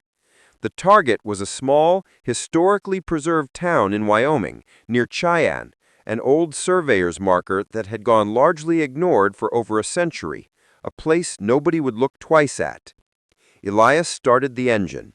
The dust of the Mojave was settling behind him, but the dust of decades-old secrets was just beginning to stir. The drive from Nevada to Wyoming took a grinding 20 hours. Elias used the time to dig deeper into John Vance, the 18th century surveyor. The public record was sparse, a minor land agent, a footnote in colonial history. But Elias found an obscure Genealogical Society of America bulletin that mentioned a gap. John Vance had a son, but the records of the subsequent generations vanished entirely after the 1950s, a clean, deliberate slate. The architect hadn't just used his family name, he had erased it to protect his descendants, expecting the messenger to be the one to eventually rediscover the truth. The pieces were now falling together with terrifying clarity. Elias arrived in Cheyenne, Wyoming, and followed his coordinates 40 miles out to a desolate stretch of high prairie. The location was starkly beautiful, a vast, unbroken horizon beneath an enormous sky. The latitude, 41 degrees, 54 minutes, 12.6 arcseconds, intersected with a small, rusted iron spike, barely a foot high, marked with the faded Roman numeral I, the very first of the 7 markers. The spike was the dead drop. He ran a low-frequency sonar scan over the ground around the marker. 10 feet down, the density reading spiked, indicating a small, non-ferrous metal container sealed in concrete. The architect had hidden the data beneath a symbol of the very history he was trying to protect. Elias worked quickly and professionally. Using a handheld concrete saw and a portable vacuum excavator, tools that looked innocuous but were highly effective, he chipped away the earth and the century-old concrete. After an hour, he reached the container. It was a titanium box, no larger than a brick, secured with a combination lock. The lock wasn't mechanical. It was an early form of cipher wheel lock that required a numerical code. Elias didn't panic. The architect wouldn't have used an arbitrary code. The key had to be related to the access number itself, 1814.15. He tried 181415. Click. Buzz. Wrong. He thought back to the context. The number referred to an old Library of Congress LOC accession number. The LOC had a specific 4-digit cipher for internal file access, a common security protocol in the 1950s that used the year of the document's accession plus the last 2 digits of the previous year's circulation total. Elias did an instantaneous deep search on the LOC's digital archive procedures for the 1950s. The common access cipher was accession year plus first 2 digits of the document's call number. The document's full call number was 1814.15-S87-C1958. The accession year, 1814, the year the document referenced, not the year it was accessioned. The first 2 digits of the call number, 87. He keyed in 181487. Click. The box opened. Inside, nestled on a bed of archival foam, was not a hard drive, but something far more fragile and dangerous. A small, high-density microfilm spool wrapped in a lead casing. The microfilm contained the first fragment of the project. Elias immediately transferred the spool to his portable scanner and ran the digital conversion. The images flickered onto his screen. highly classified, government-issued documents redacted and stamped "Majestic Eyes Only." The documents weren't about aliens or the Cold War. They were about weather control. Specifically, they were a detailed history of a 1950s atmospheric manipulation program codenamed Project Malleus, the Hammer. The program was designed not to make rain, but to create targeted, devastating microstorms for geopolitical leverage. It was theoretical, horrifying, and utterly illegal. But the most disturbing document wasn't the project summary. It was a personnel file for the head researcher of Project Malleus, Dr. Jonathan Vance. The architect was not just a Vance. He was Dr. Jonathan Vance, a leading American physicist erased from all records in 1958. The file detailed his growing opposition to the weaponization of his research, his attempts to blow the whistle, and the final chilling sentence. Subject designated hostile witness. Elimination protocol approved by the Council of Seven. See file J7. The data from the first dead drop didn't reveal a national secret. It revealed a shadow government, the Council of Seven, that existed above the presidency and controlled the deadliest secrets of the post-war era. And they had murdered Elias's grandfather.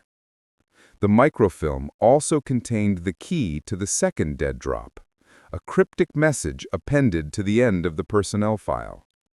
Union Station, D.C. Find the place where the trains weep. The code is the date the tunnels first fell silent.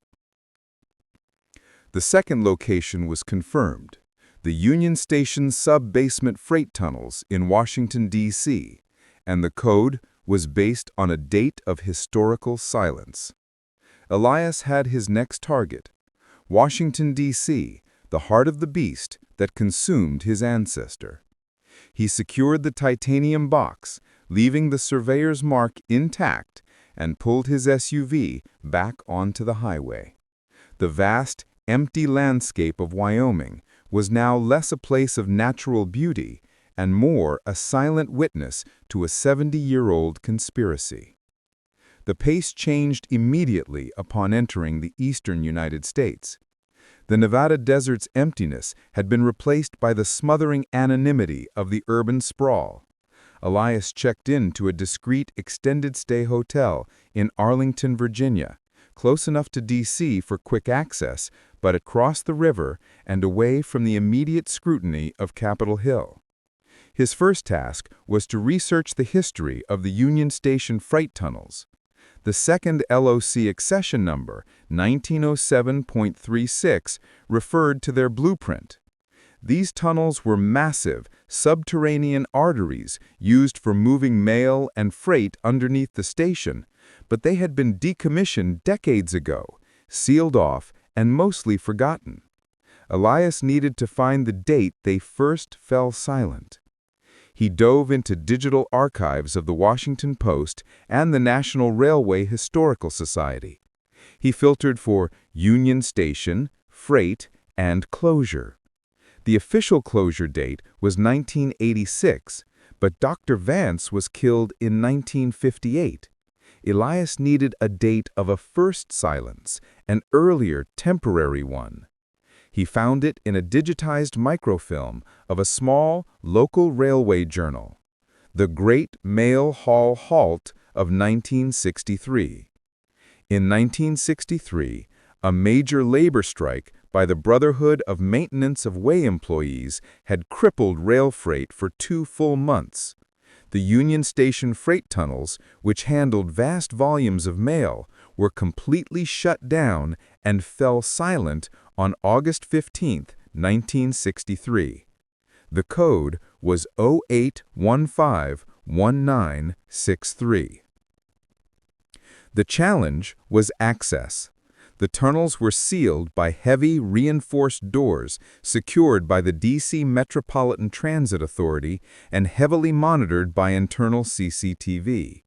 He couldn't just use a saw. He needed a more sophisticated approach. He spent the next 2 days crafting a digital shadow. Elias's expertise in data went beyond retrieval. He was a master of infrastructure cloaking. He used a highly specialized software rig, a ghost key, to create a virtual bypass of the DCMTA's aging security system. He needed to make the CCTV camera covering the maintenance access point blink for 5 minutes and disable the magnetic lock on the service door. On the 3rd night, Elias made his move. Dressed in nondescript black work clothes and carrying a toolkit disguised as a fiber optic inspection rig, he entered the maintenance sublevel of the station just after 2 a.m.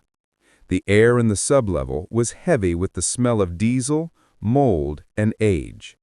He located the sealed access point, a massive, riveted steel door with a small, circular viewing port. The camera above it was mounted high. He placed his ghost key device, a small, innocuous-looking metal box, against the wall. A silent countdown began on his watch. 00:04:59. The green light on the door's magnetic lock immediately turned red, indicating a system fault. The camera image on Elias's internal monitor went blank, replaced by a 5-minute loop of an empty corridor taken 20 minutes earlier. The door clicked open. He slipped inside. The tunnels were a masterpiece of industrial decay. Water constantly dripped from the ceiling, echoing loudly in the vast, subterranean space, giving the impression that the trains were indeed weeping. The air was cold, damp, and perfectly still. Elias followed the old, rusted tracks deep into the darkness, navigating by the occasional emergency glow strip and his own high-powered tactical flashlight. He was looking for a marker, a symbol, or anything that Dr. Vance would have recognized as his own. After a tense 15 minutes, he found it. Set into the concrete wall of a long, disused maintenance alcove was a small brass plaque. Unlike the official DC plaques, this one was stamped with a single, unique, and deeply personal symbol, the caduceus, the staff of Hermes, crossed with an astronomical compass, the architect's personal sigil. The plaque was a false front. Elias pressed the center of the caduceus. The brass plate slid back, revealing a small recessed safe. It was secured by a cipher lock identical to the one in Wyoming. The code was the date of silence, 0815-1963. He keyed it in, 0815-1963. Click. The safe opened. This time, the container was a tightly rolled magnetic tape reel, a state-of-the-art storage medium for 1958.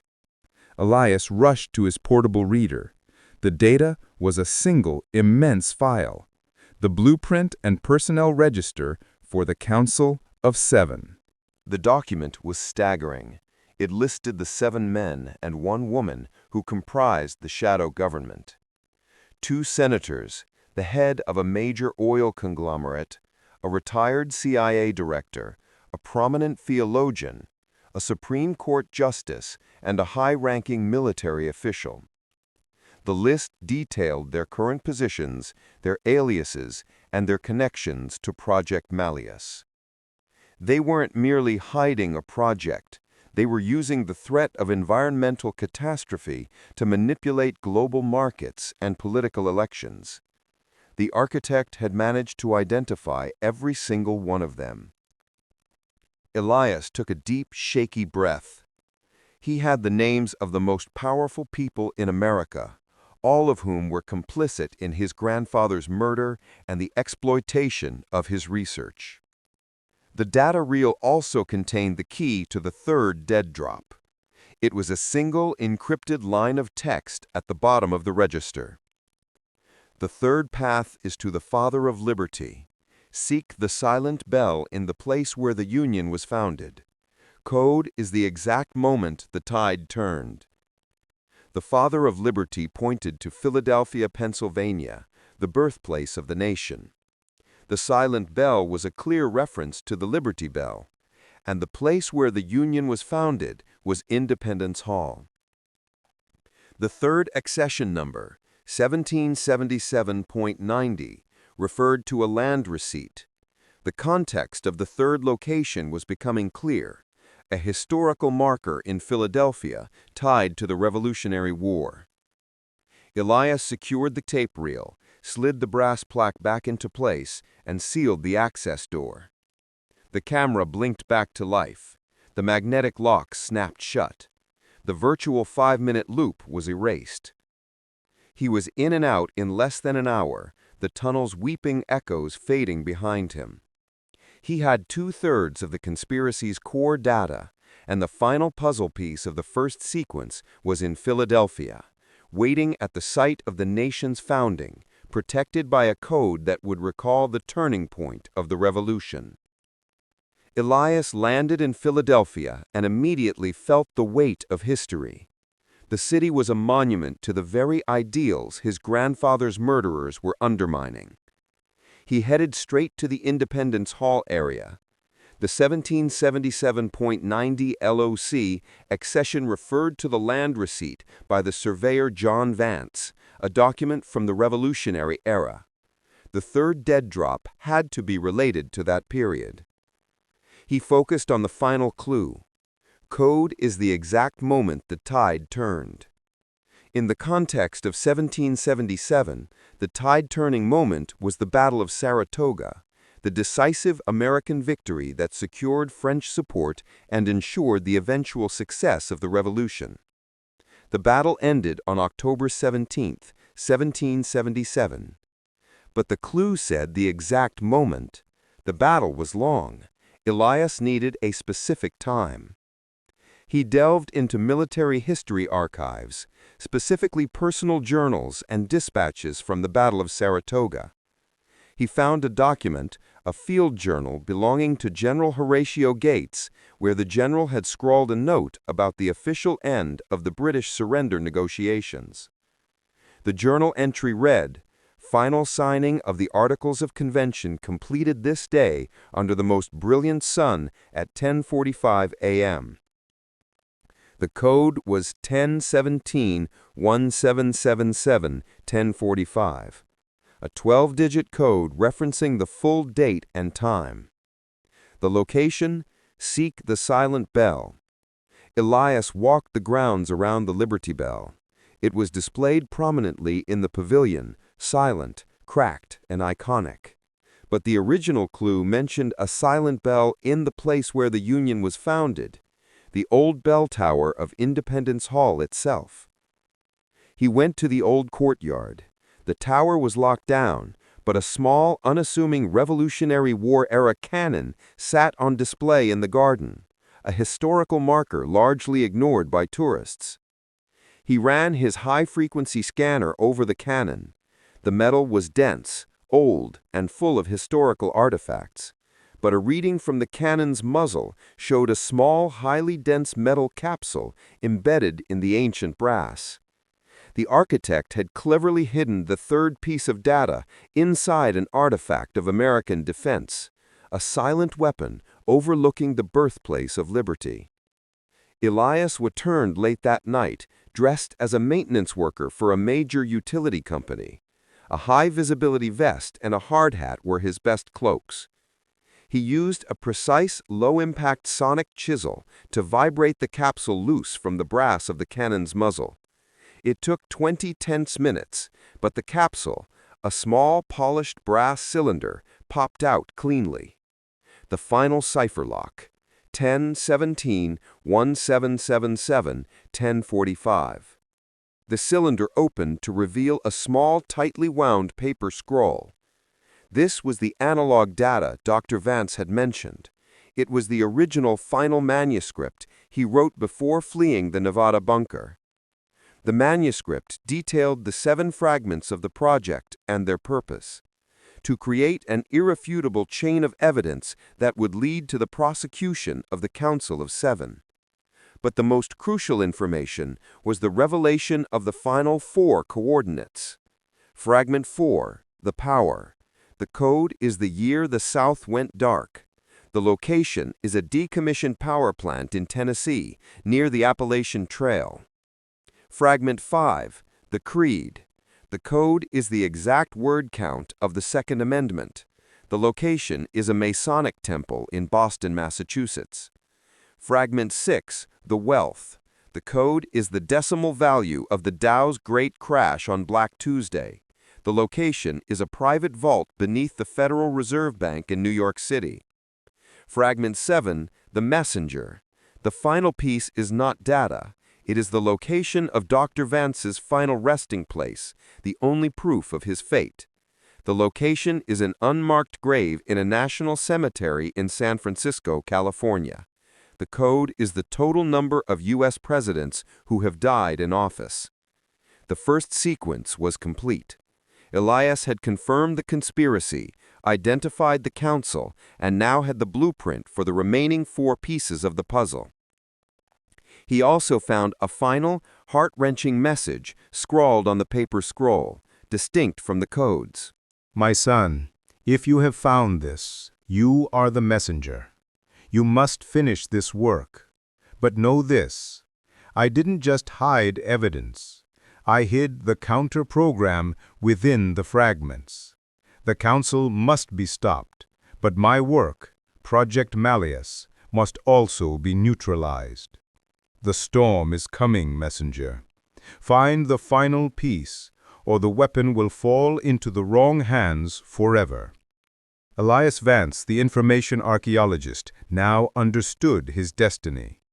The quest for truth was not just for the memory of his grandfather, Dr. Jonathan Vance, but for the future of the American climate and political stability. He had the next clue, pointing him to the Appalachian Mountains of Tennessee, and a deep-seated secret tied to the nation's energy infrastructure. The journey was far from over. It was only getting deadlier. Elias Vance drove south, leaving the historical monuments of Philadelphia behind for the rugged isolation of Tennessee's Appalachian foothills. The 4th dead drop was located at a decommissioned power plant tied to the code "Year the South Went Dark." Elias suspected this referred to a major power grid failure, a significant blackout that would be memorable yet historically obscure enough to serve as a secure cipher. He began his research while driving, using his vehicle's sophisticated satellite link to dive into electrical engineering archives and regional history. He searched for major power outages in the southern United States between 1950 and 1980. The most famous was the Northeast blackout of 1965, but that didn't fit the geographic clue. He finally hit a small regional news archive from the Tennessee Valley Authority. In the late 1960s, a perfect storm of environmental factors, a record drought lowering reservoir levels, combined with a severe coal shortage, led to a cascading failure across the TVA grid. This was compounded by a catastrophic substation fire in Knoxville.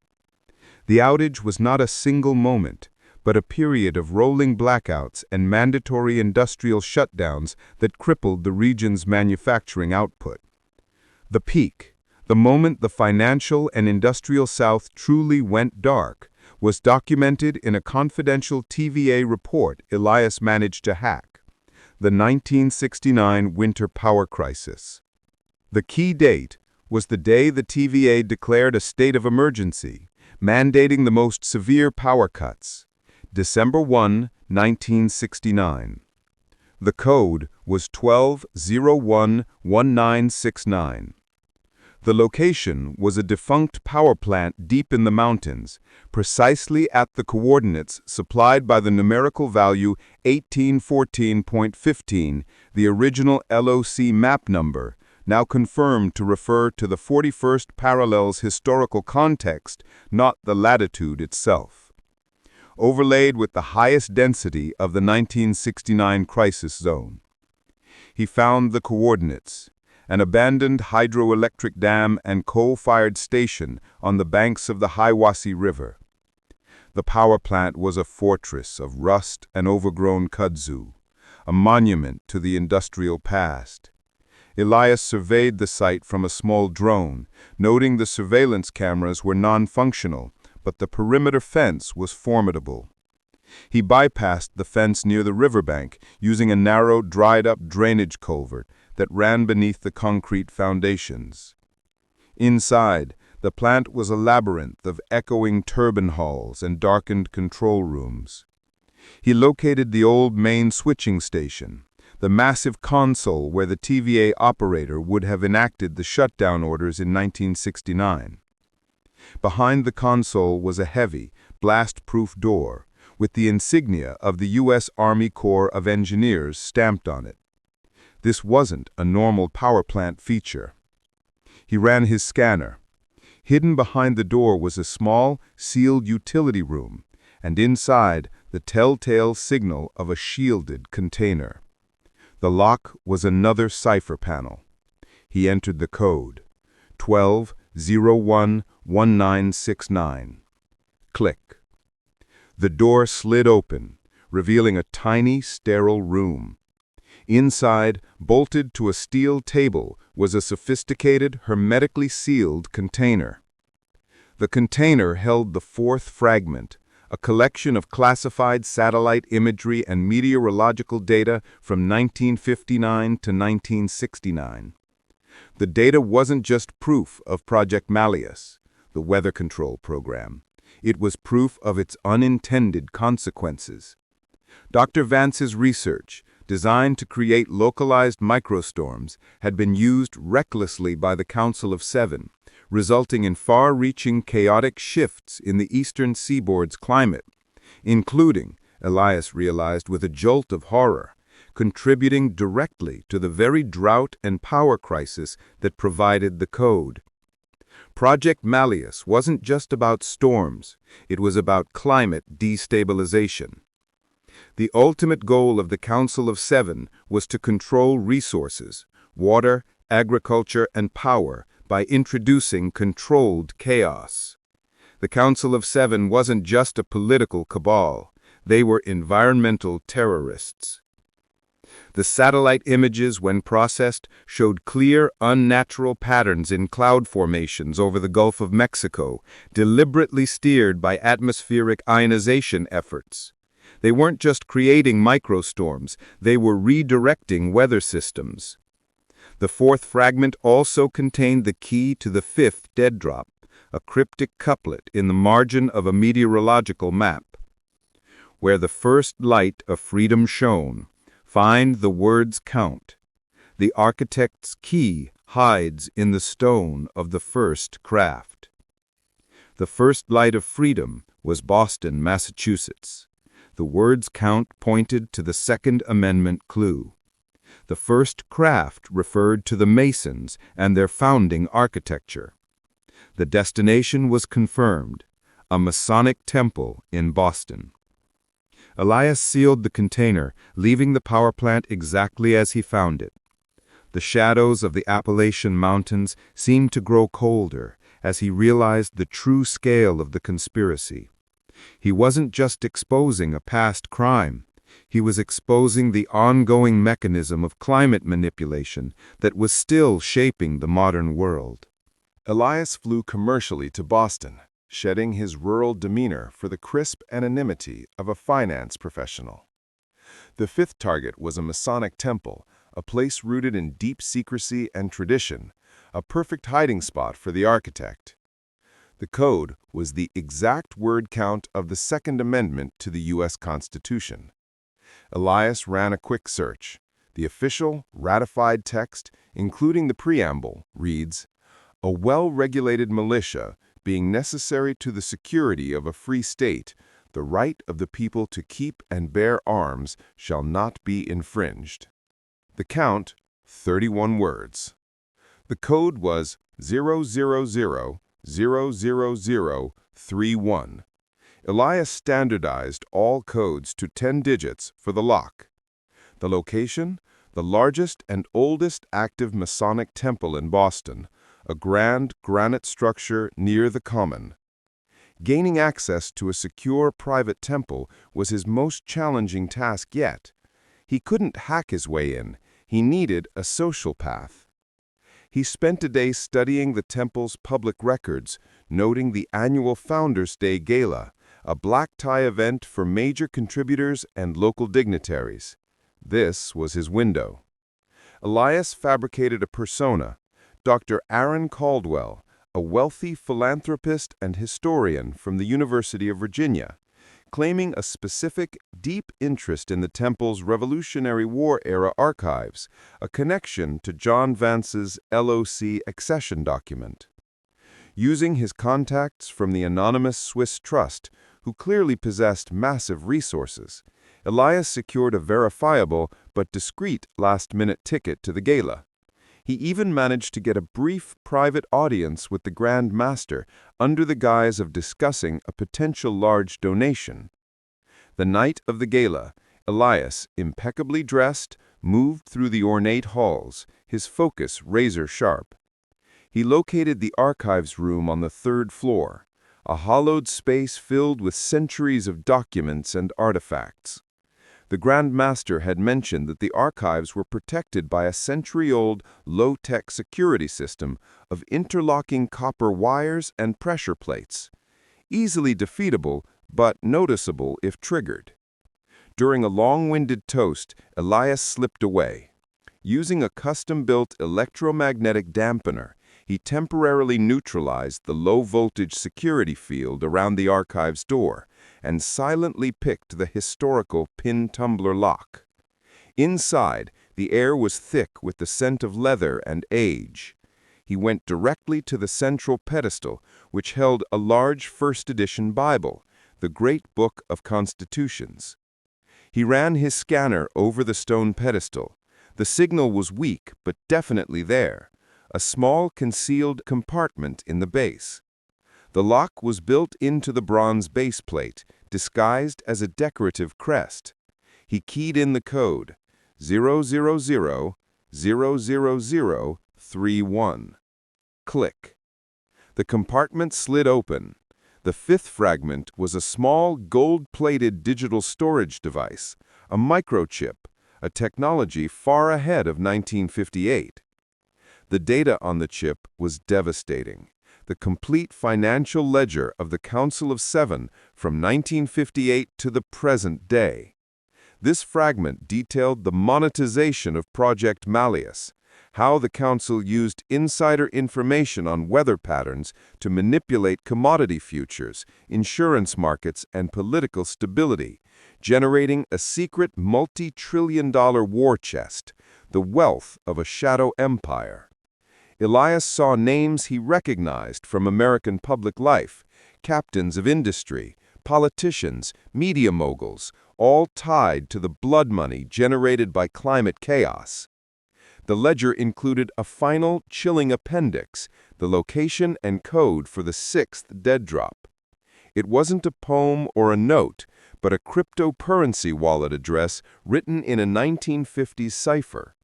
This confirmed the architect had anticipated the ultimate evolution of global finance. The wallet address translated, using a complex cipher Elias recognized as a version of the Enigma code, to a physical location, a sub-basement vault in the New York Federal Reserve Building. The code was the decimal value of the Dow's great crash on Black Tuesday.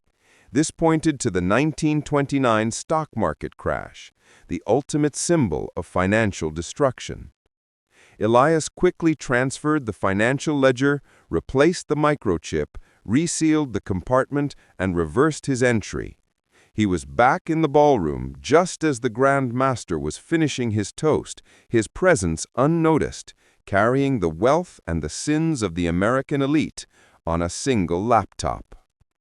The next stop was the financial heart of the world, New York City, to confront the heart of the Council's wealth.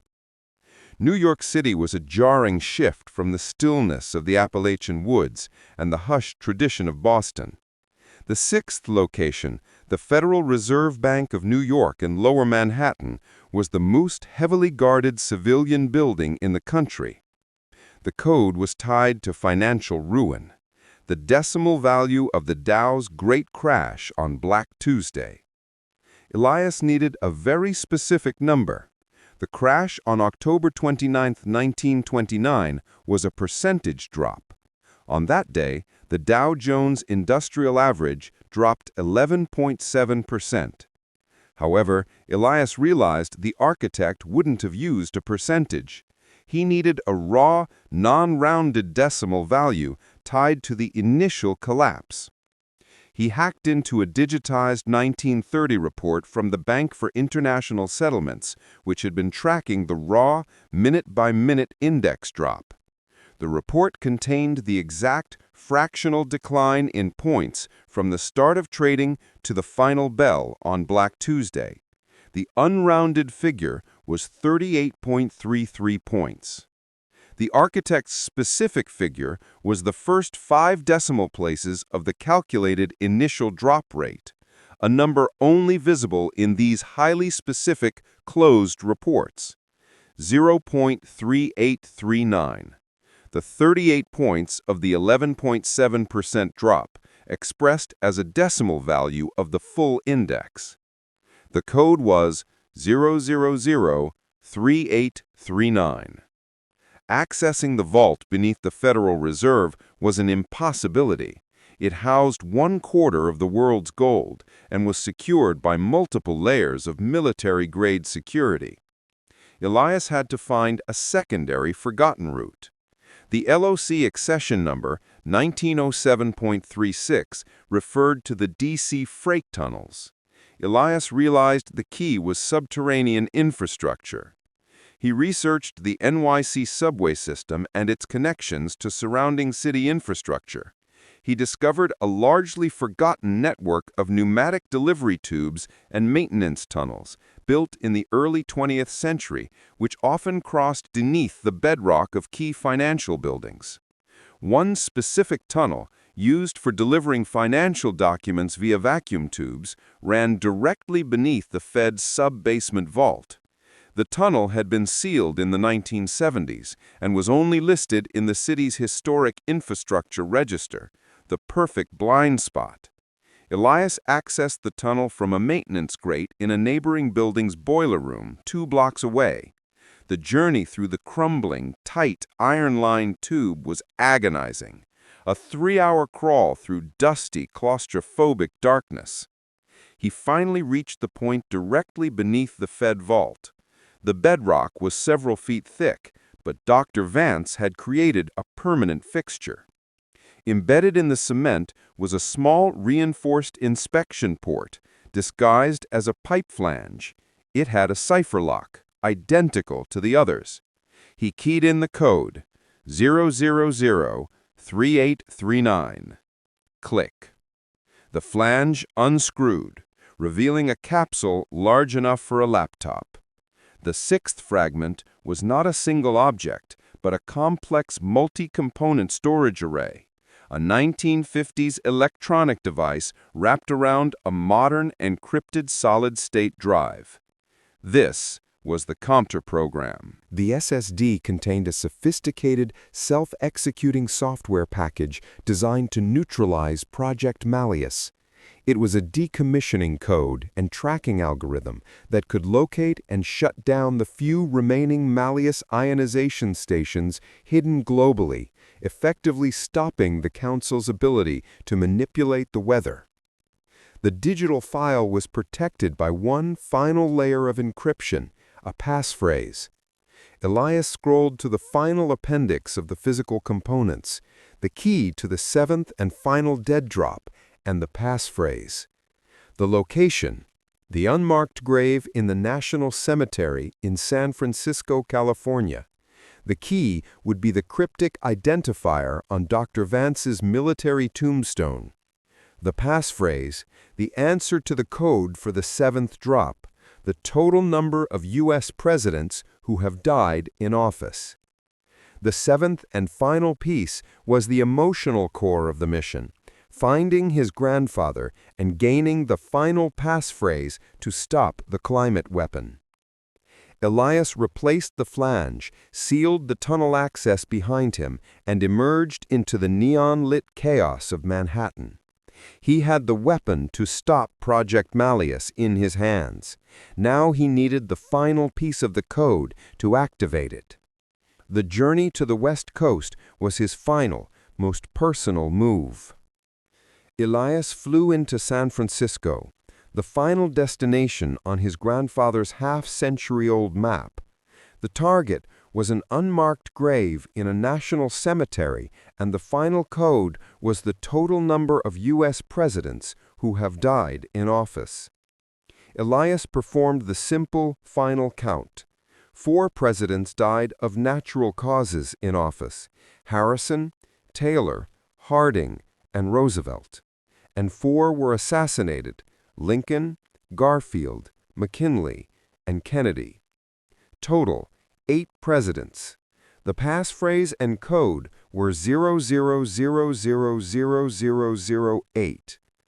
Elias drove to the massive, sprawling San Francisco National Cemetery at the Presidio, a beautiful, solemn area overlooking the Golden Gate. Elias checked the cemetery's digital and paper records. They contained no entry for a Dr. Jonathan Vance. As the architect intended, he had been scrubbed. But the paper scroll from Philadelphia gave him one final clue. Dr. Vance would be buried under the name of his closest friend, an Army colonel named Arthur J. Hayes, who had been declared missing in action during the Korean War, but whose body was never recovered.